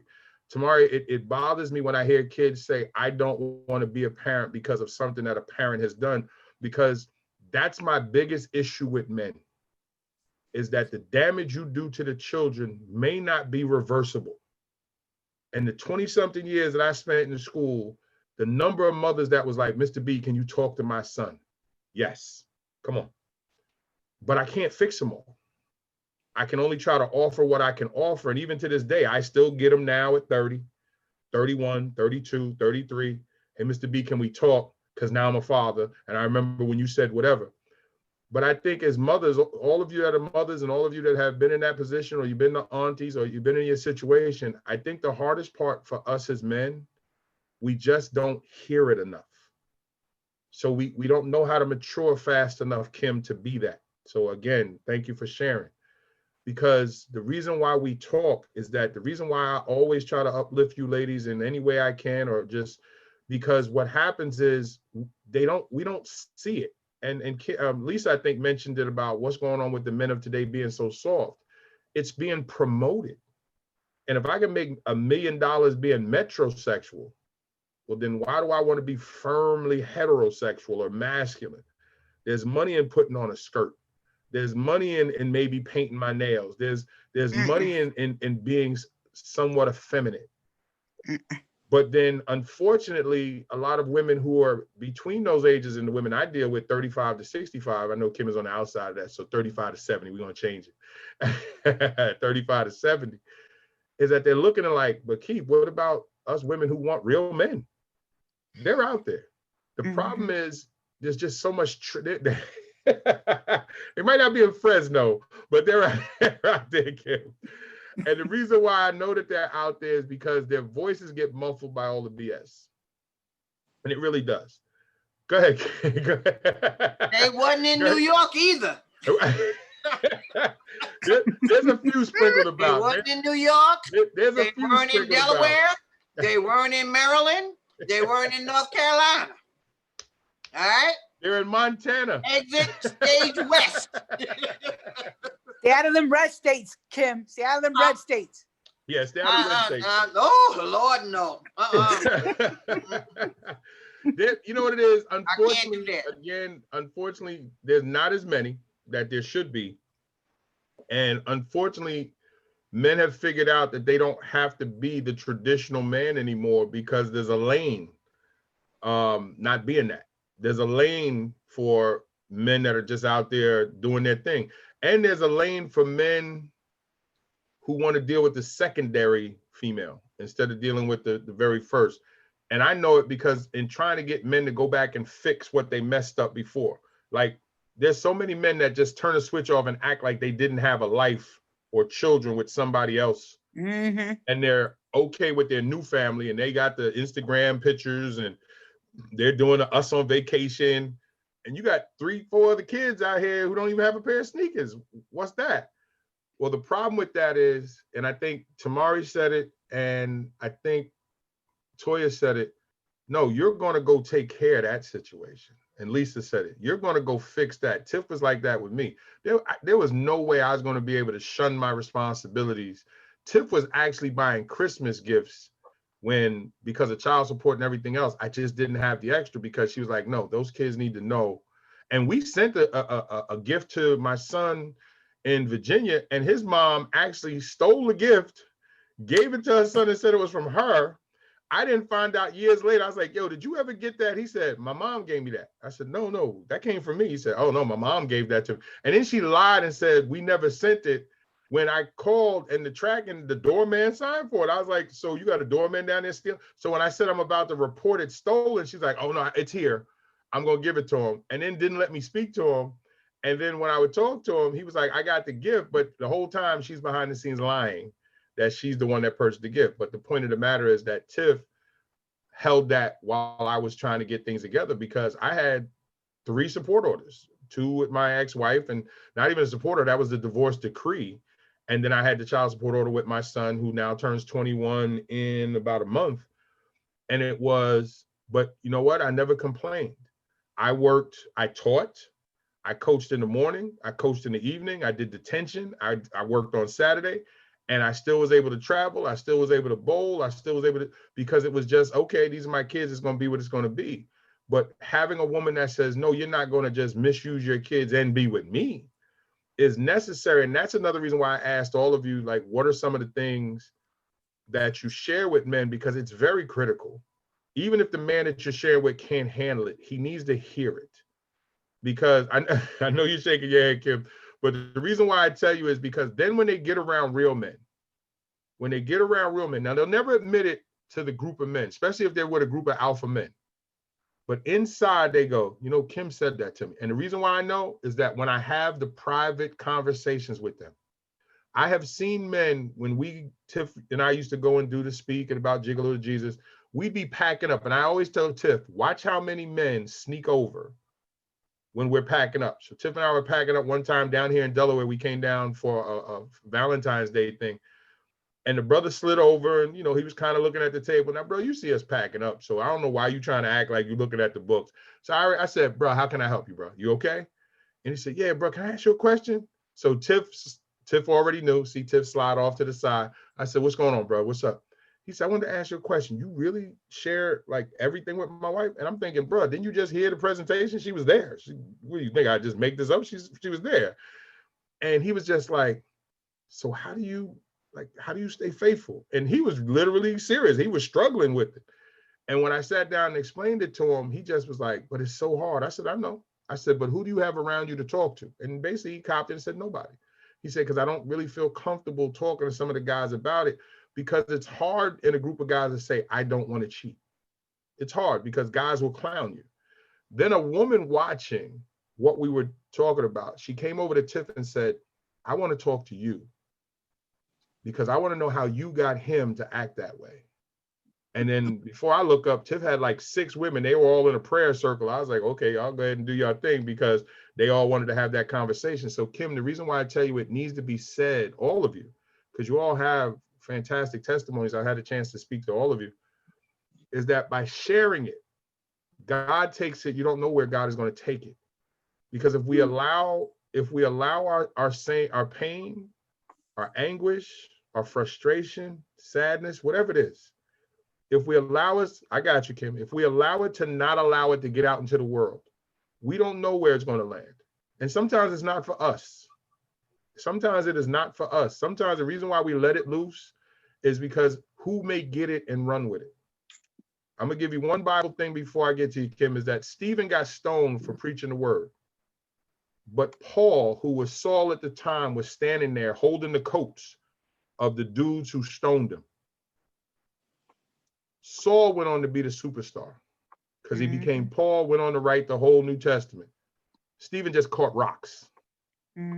But if you read it, it says that God stood up and then Stephen laid down to sleep, which means he died.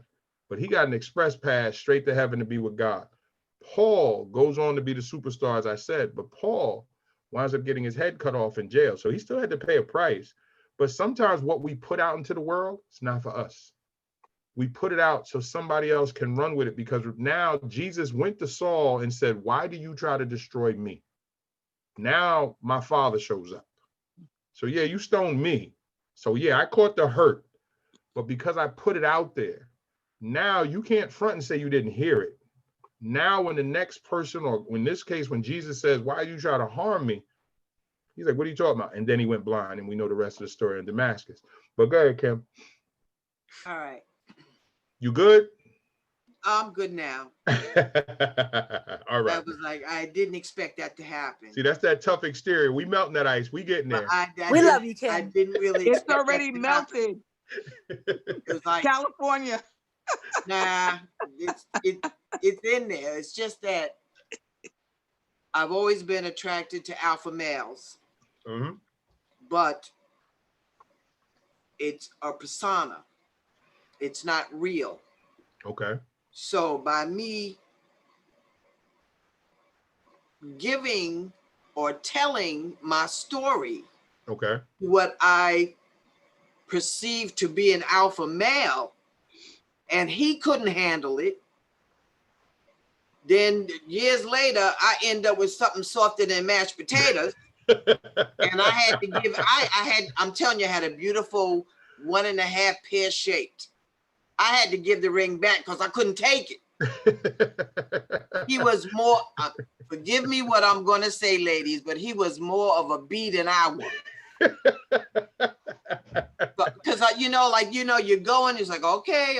And then each time it gets a little softer and softer. And next thing you know, you got snail juice on you. You understand what I'm saying? Nothing worse than a soft man. Oh my God. And we ain't even talking about chili peppers. We just talking about mentality. I got you. If I don't have something strong, if I have to be the man in a relationship, I don't need to be with anybody. Understandable. Respect but I that. want to be able to have somebody that I can rest my back on. And it ain't there. No, I understand that, and sometimes, and this is where it's very difficult for all of us, is that sometimes God created us for a different plan than what we had for ourselves. Moses did all that work to end up alone, all because of not following one direction. And you may go, why was God so harsh with him just for getting mad over water? Well, God's Because he struck expectation the for rock. Moses was different Exactly. than what we might have thought. Now we may go, oh, just for that, but you don't know what God's expectation was for Moses. And anytime any of us are created, there's a Jewish term that says man plans and God laughs. Because we have plans of what we think we want, but God may go, that ain't what I created you for. And of course it's hard. Think about Hosea. He had to go out and get his wife off the street who was out here selling it and getting pregnant by other dudes. And he had to go get her, pay for her, bring her back home, and stay wife to a chick who's out here selling the cooch. Now, imagine getting that order. Go get.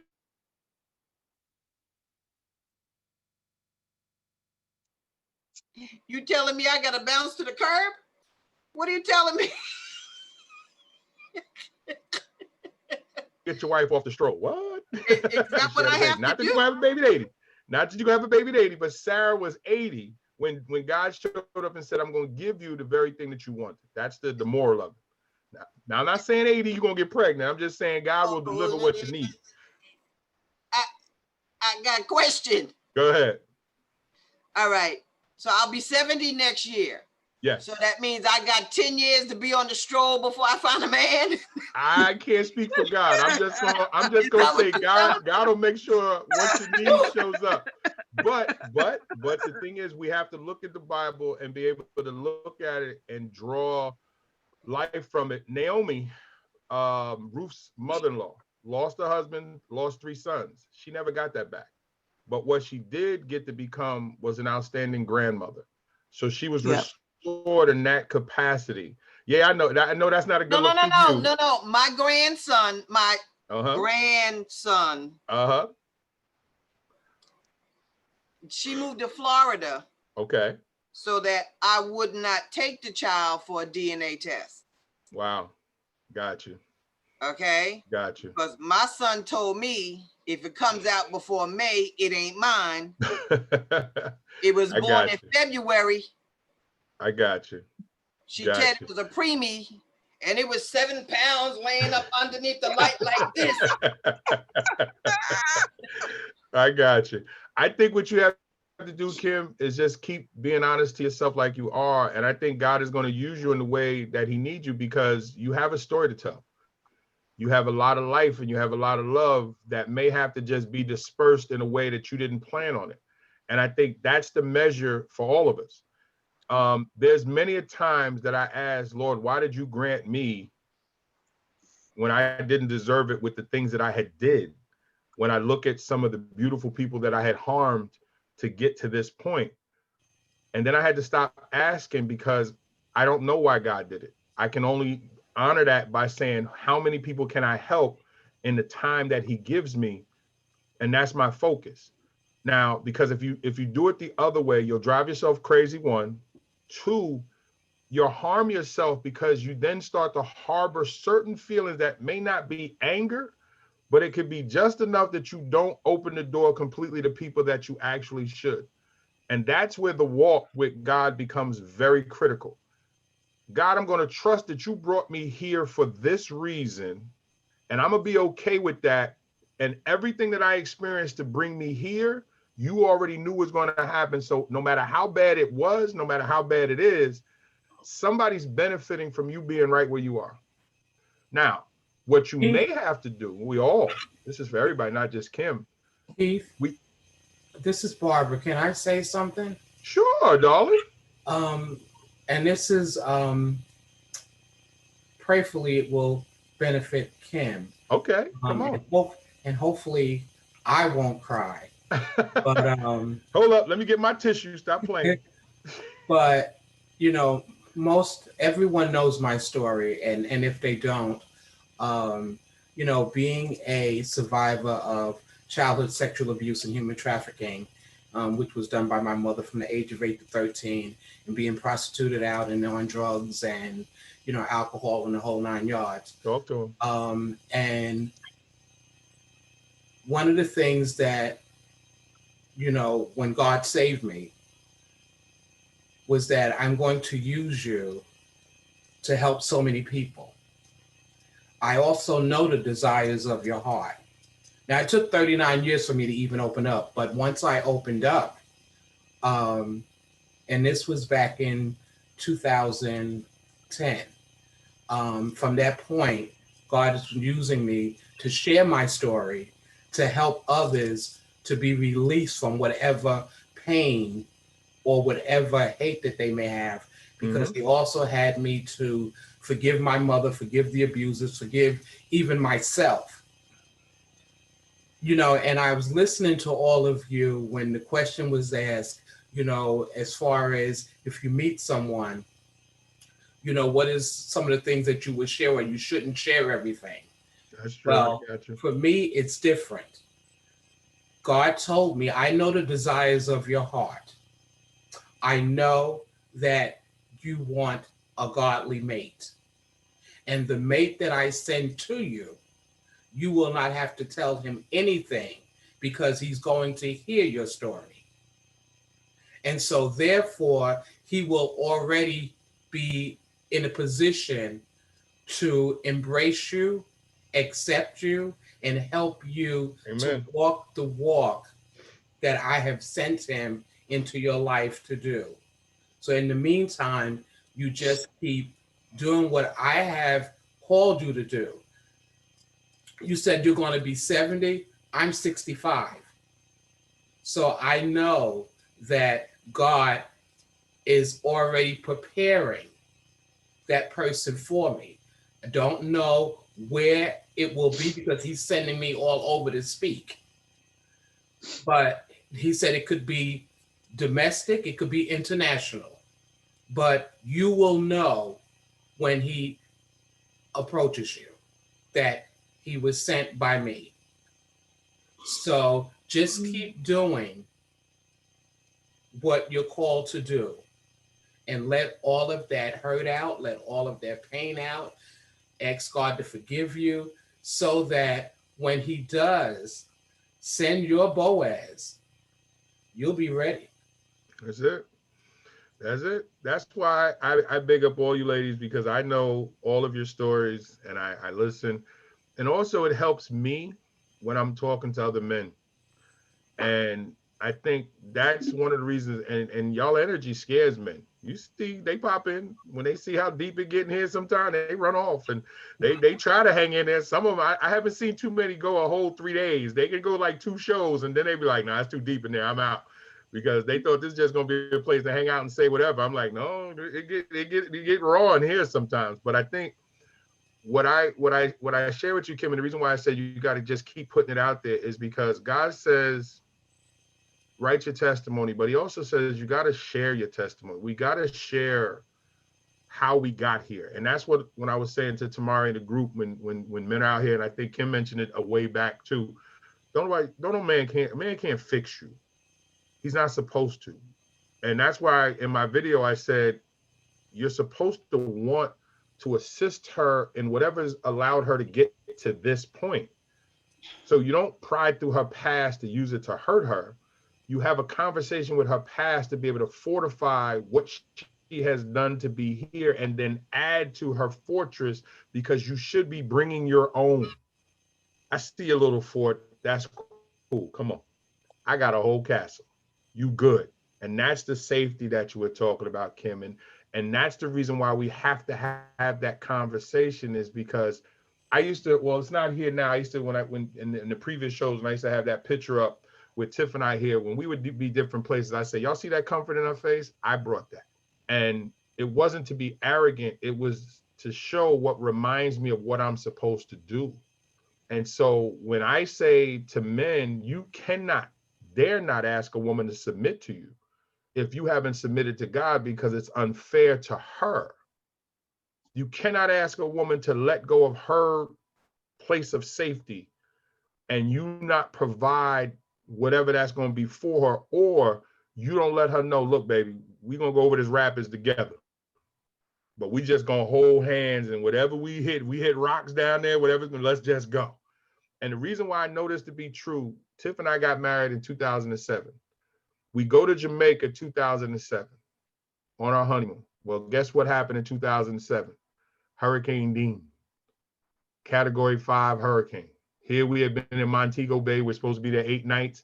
We're on night 3, and they're talking about a hurricane is forming. It's looking like it might come over Jamaica. And we like, damn, here we on our honeymoon? Night 4, it's closer. And then I went down, I read a sign, and Sandal says, if you stay with us through a Category 3 or higher hurricane, we give back your whole trip or whatever. So I was like, so basically, if you don't die, they give you back the whole trip. Okay, so when I came up and talked to Tiff, I said, and now they were saying anybody that wants to depart, you have to go to the airport and you got to get out by, it was like the middle of day 4 because the hurricane hit day 5. And they were like, day 4, you got to go, and they're honoring all tickets. You just get on a plane. And Tiff says, so what do you want to do? And I was like, I said, give me a second. I went in the bathroom, closed the door, and I got to praying. And I had a long conversation with God. And it's interesting. And what I mean by sharing your stories is because when I was in there talking to God, the first thing that came to mind is that airport going to be bedlam. I'm not putting my wife through that. I'm not putting myself through that, because you're talking about a situation like that and everybody fleeing to try to go somewhere. We're not doing that. And then the other part says, well, what do we do, Lord? And then it just hit me as clear as day. And it goes to what Barbara's saying, when God is going to send you a message and send you a word, it hit me as clear as day. Cling to me and cling to your wife, and you're going to be okay. So I opened the door as my festive self, and I said, we staying. She said, you sure? Yep, not a problem. I got on the phone. I called the concierge. I said, what's for dinner tonight? He said, chicken and lobster. I said, I want 6 plates. I said, 6, sir? You know, you can get 6 plates. Bring him. Let's go. And then the concierge, we were in we had the package that was just under the slave package. And the slave package is you get a whole waiter. You get a whole butler that follows you around the whole time you're there. I didn't want that package. I don't want my own personal slave in Jamaica. That wasn't going to work. But the package that we had, the concierge will do whatever you ask him to do. So Tiff didn't drink, but we had a full bar, so I wasn't worried about that. I really wasn't drinking.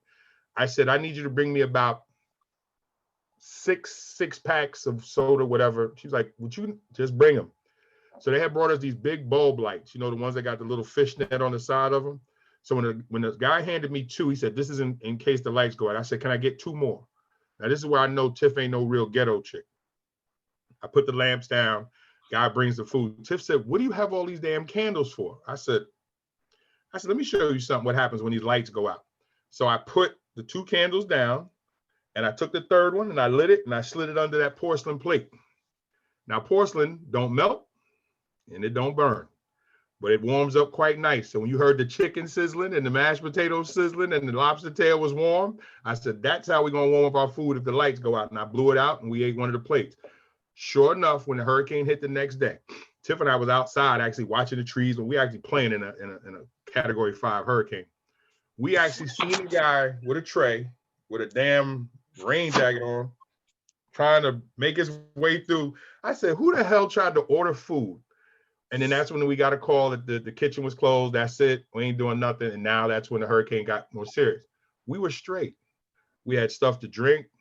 We had ice. We had filled up the tub with ice. We had everything. Cable went out. The lights flickered a couple of times. You could actually feel the building swaying back and forth. But it never at any time did we feel that we were in a bad place. Now, the hurricane moved just a little bit off of Montego Bay, but we still got hit with a bulk of it. But at no time were we ever feeling like we were in danger at any time. And you could see that the trees were literally leaning off the ground. And the point of all that is we were tested early. And our relationship was tested early. That we had to go through a whole hurricane together, but it showed Tiff, I got you. And there's been many other instances since then that Tiff has never had to worry while with me. The most pain that she dealt with came from me, not from somebody else. It came from me. And I know for a lot of you, your biggest pain came from people that were supposed to care about you. But what they're supposed to do when they make those mistakes, because they're human, they're supposed to grow from it. And y'all have heard me tell the story about Tiff and I. That last moment is when the last bit of nudging towards maturity came, when I was at the door when Tiff said, we can't do this no more.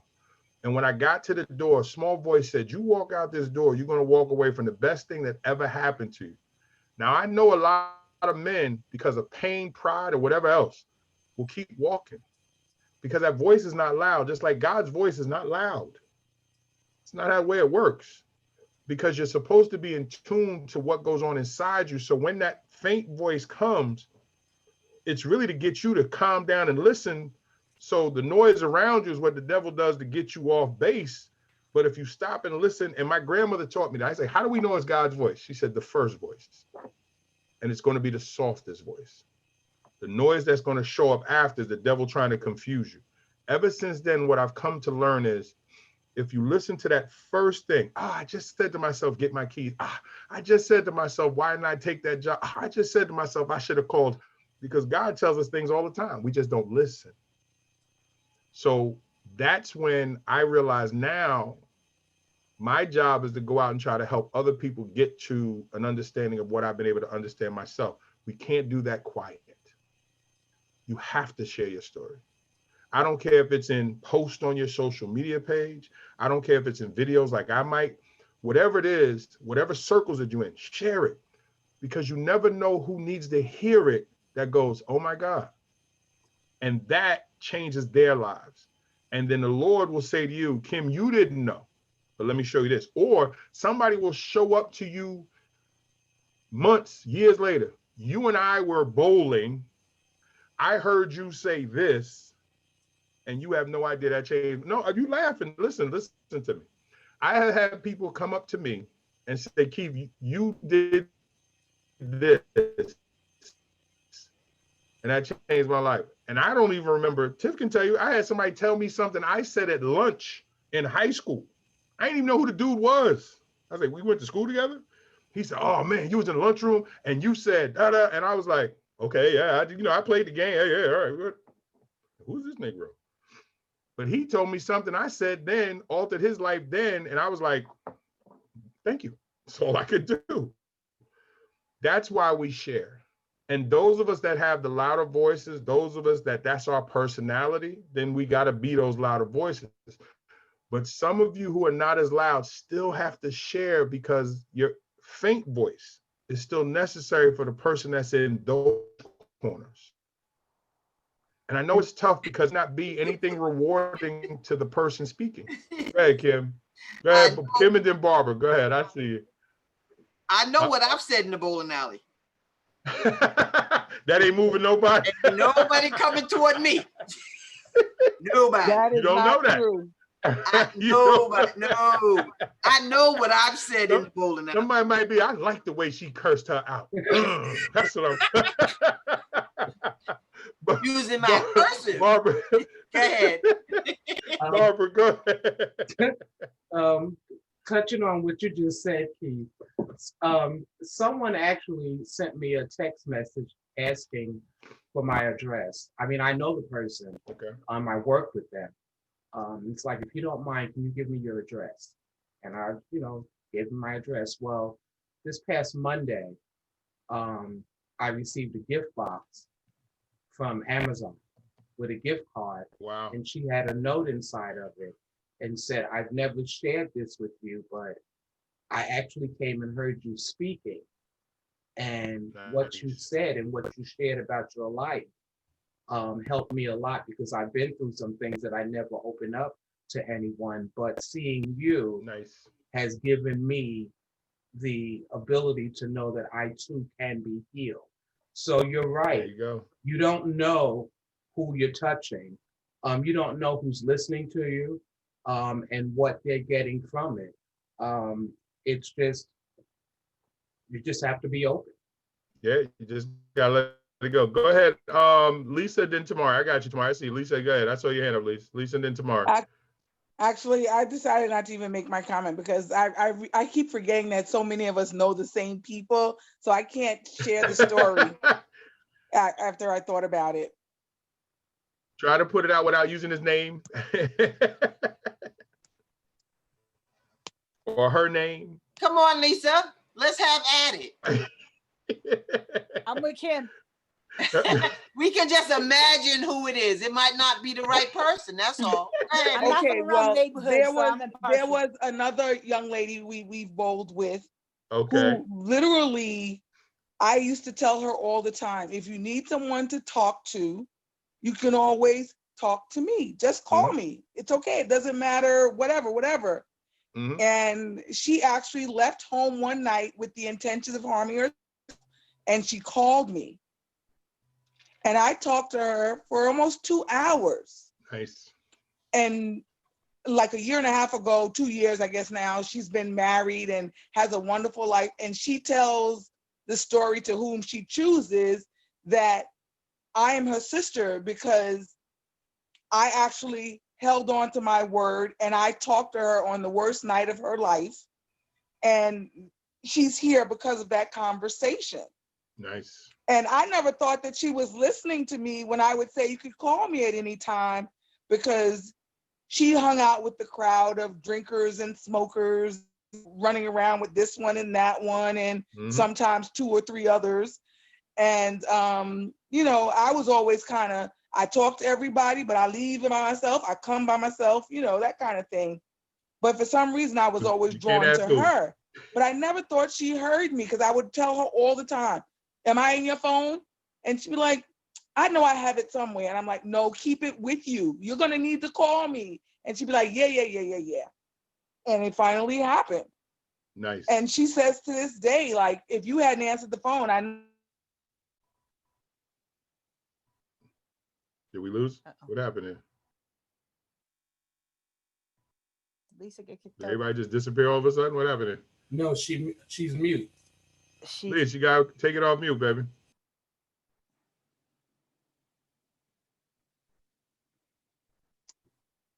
Can you hear me? We can hear you now. Yes. Oh, okay. Yeah, the screen just went black for some reason. But she says all the time, she didn't know what would happen if I hadn't answered the phone, if I hadn't been true to my word. Excellent. Excellent. That's why you got to do it. Go ahead, Tamara. I got you, Don. Go ahead. And I got you, Michelle.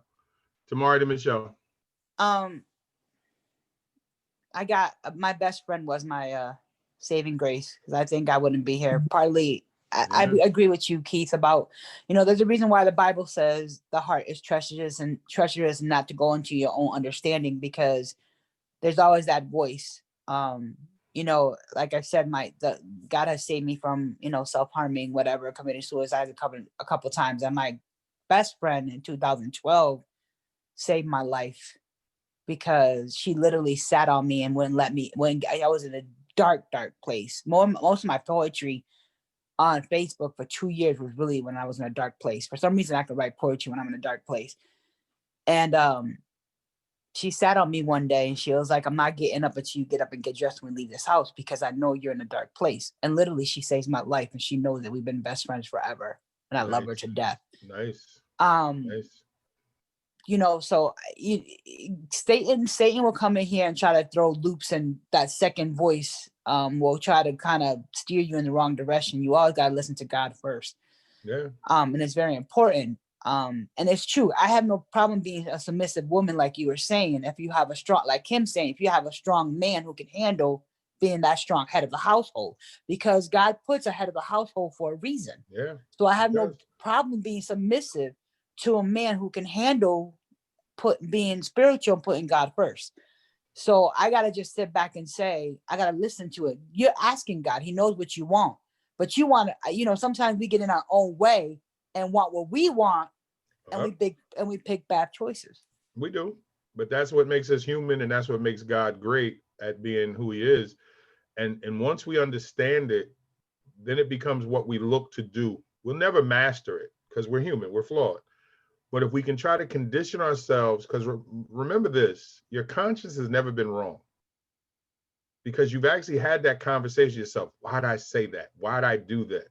And your conscience is the only thing perfect about us. Your conscience has never been wrong. Unfortunately, it doesn't kick in until after you did what you did, said what you said, went where you went, And then it's the hindsight. That's why you always hear things like hindsight is 2020. Yes, it is. But so is your conscience is always correct. The problem is we don't listen to it. We actually tune it out. Girl, take your behind home. And you literally had that conversation. Dude, don't mess with that chick. She look nasty. But yeah, but look at her butt. You actually literally are having these conversations with yourself. And it's the angel and devil on each shoulder. But we give into the things that we like and we want, depending on how great the fear is. And for many of us, if that fear is not great, we do what we do, and then, you know, we deal with the outcome. So I definitely rock with you there. Michelle, go ahead, darling. No, I was just gonna say that I have to share my story so that other women who were abused and who were in my position will know that if I made it out, that they can make it out. There you go. A lot of people, you know, a lot of women I have run into, they just don't have any hope. They don't have any, you know, you know, they've been beaten down so much. And but I just want to be the guiding light so that they can see, hey, I was where you were, you know, where you are. I was where you are. So if you can see that I made it out, so can you. For those who don't know, I was a victim of domestic violence, and part of my mission is to reach women. And if I don't share my story, how am I going to reach people to let them know that I'm here for them, and you know, and to get it out. My mission is to uplift women, which is why my Bible study focuses on the women in the Bible. Doesn't it you know, because there's so many times when we're going to church or whatever, the sermon is always centered around the men. It's never centered around the women. Mother's Day to give you the roof story. Oh yeah, exactly. We know about Naomi and Sarah and whatnot, but we don't know. But we don't know about Jochebed. We don't know about Gomer. We don't know about Anna.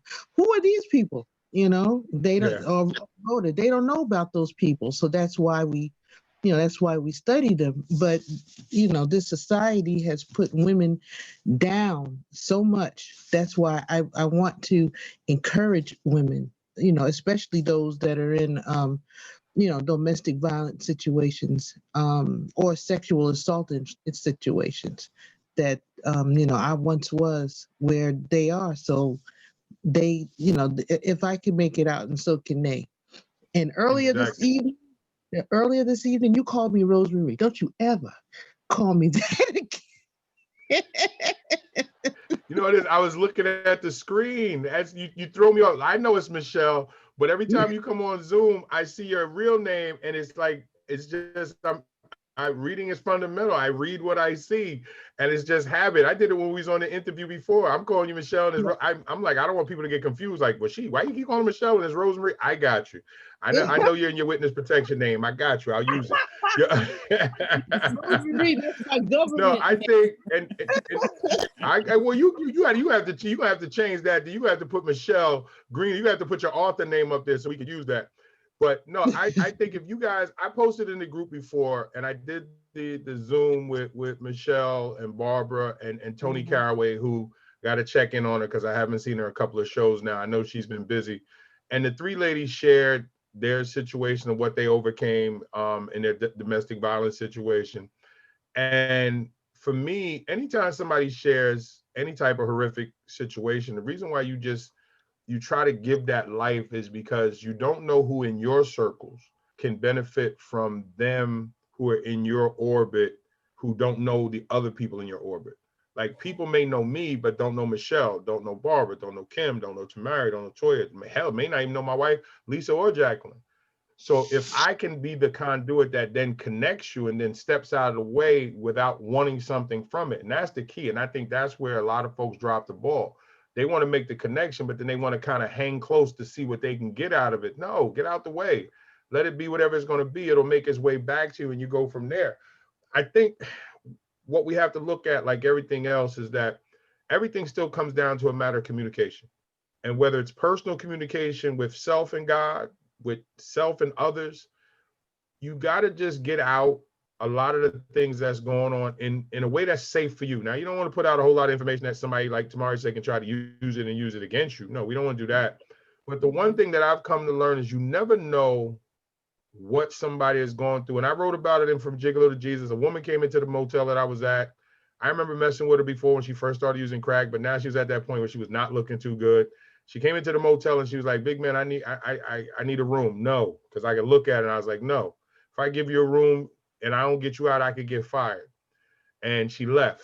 5 minutes later, she came back through the door. She said, "Big man, listen, you've always been nice to me. Please,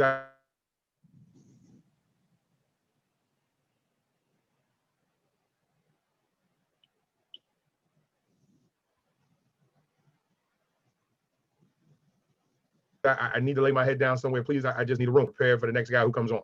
So I was like, "All right, here, take the key, go there." I said, "But if you don't come up out of that room by 6 o'clock, I'm gonna get fired." And I threatened her. Let's just say it that way. So she goes out the back, she cuts around. So I'm sitting there, quiet night.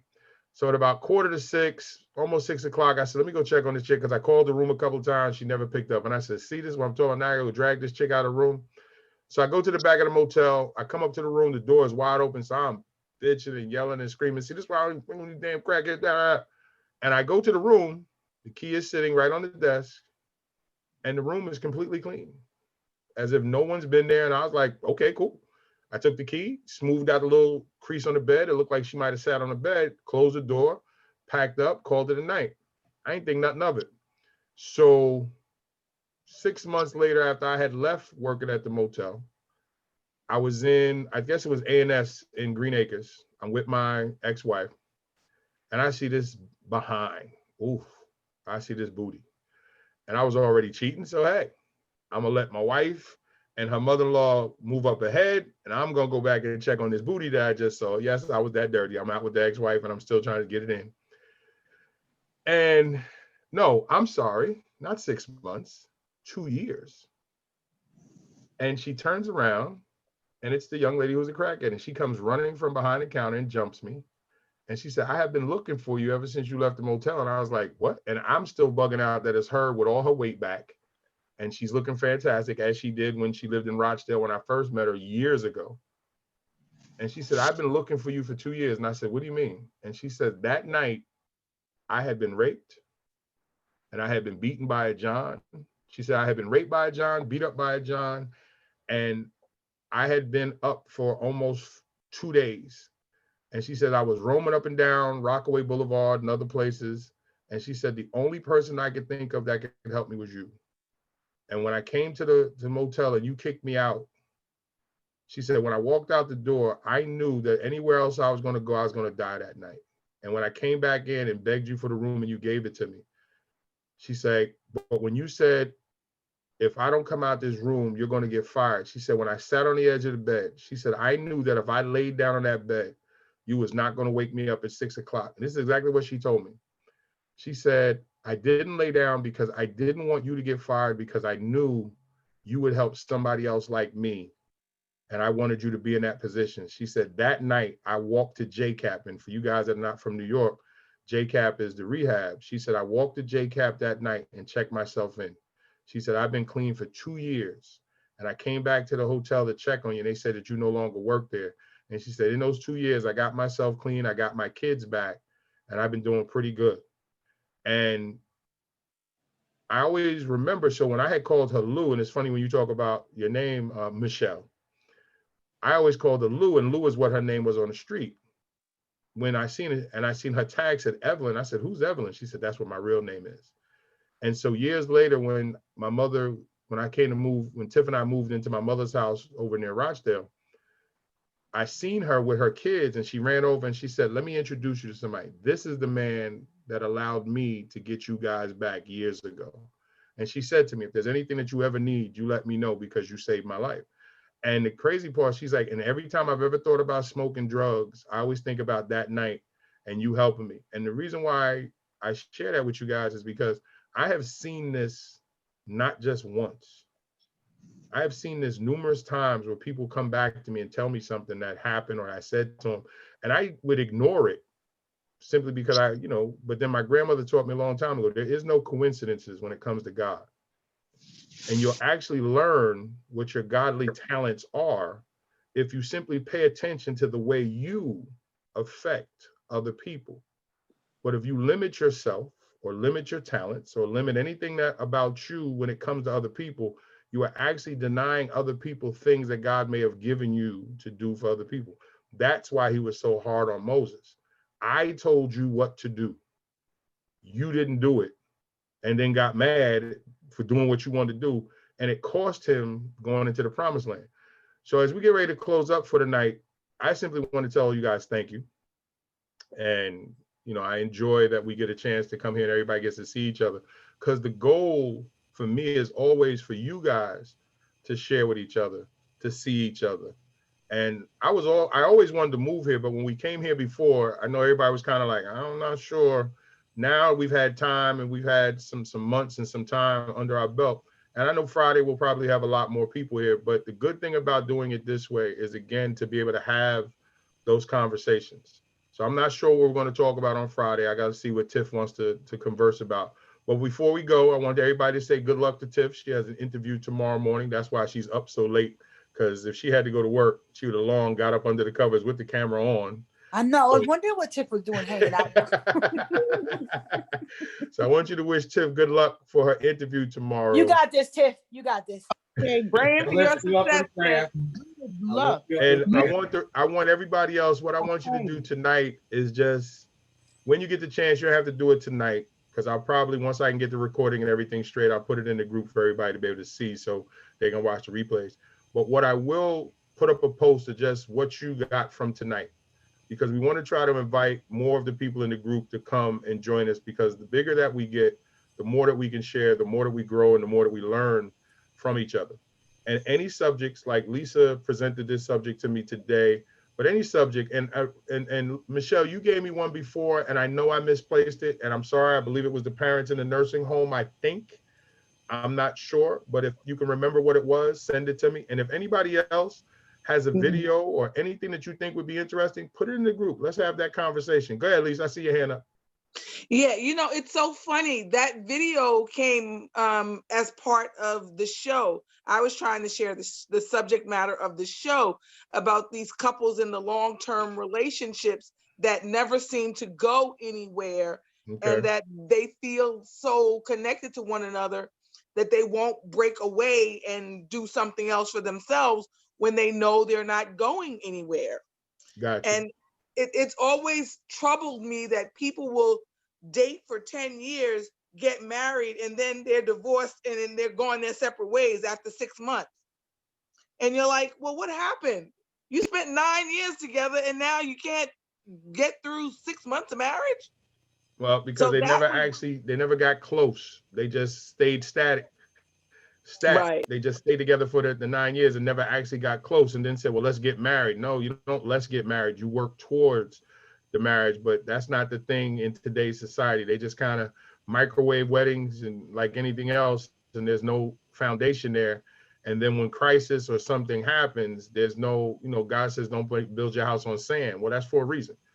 And I think what Kim talked about with the real alpha males, well, that's the problem, is we don't have enough men saying, I want to lead. They're actually hiding behind the women. And then when things start to fall apart and they need to lead, it's not there. You don't turn this on. You're either this or you're not. And you can grow into this if it's there to begin with, because now your eyes become clear, your focus becomes clear. But if you weren't built for this, no, you don't become this if it wasn't in you to begin with. And unfortunately, too many of our young boys are being taught to be feminine, or to rely on moms, rely on sister, instead of rely on themselves as men. So we're going to see what happens. But I'm going to put up a post. I just want you guys, I'll probably do it tonight because I'm up for a little while. Just what you got from tonight. Let's share it, and we can bring some more people to the table, because these conversations are necessary. And the one beautiful thing that I do like about Zoom is that I don't ask or beg anybody to come on camera, and you can lay in the back in the cut if you want to, that's fine.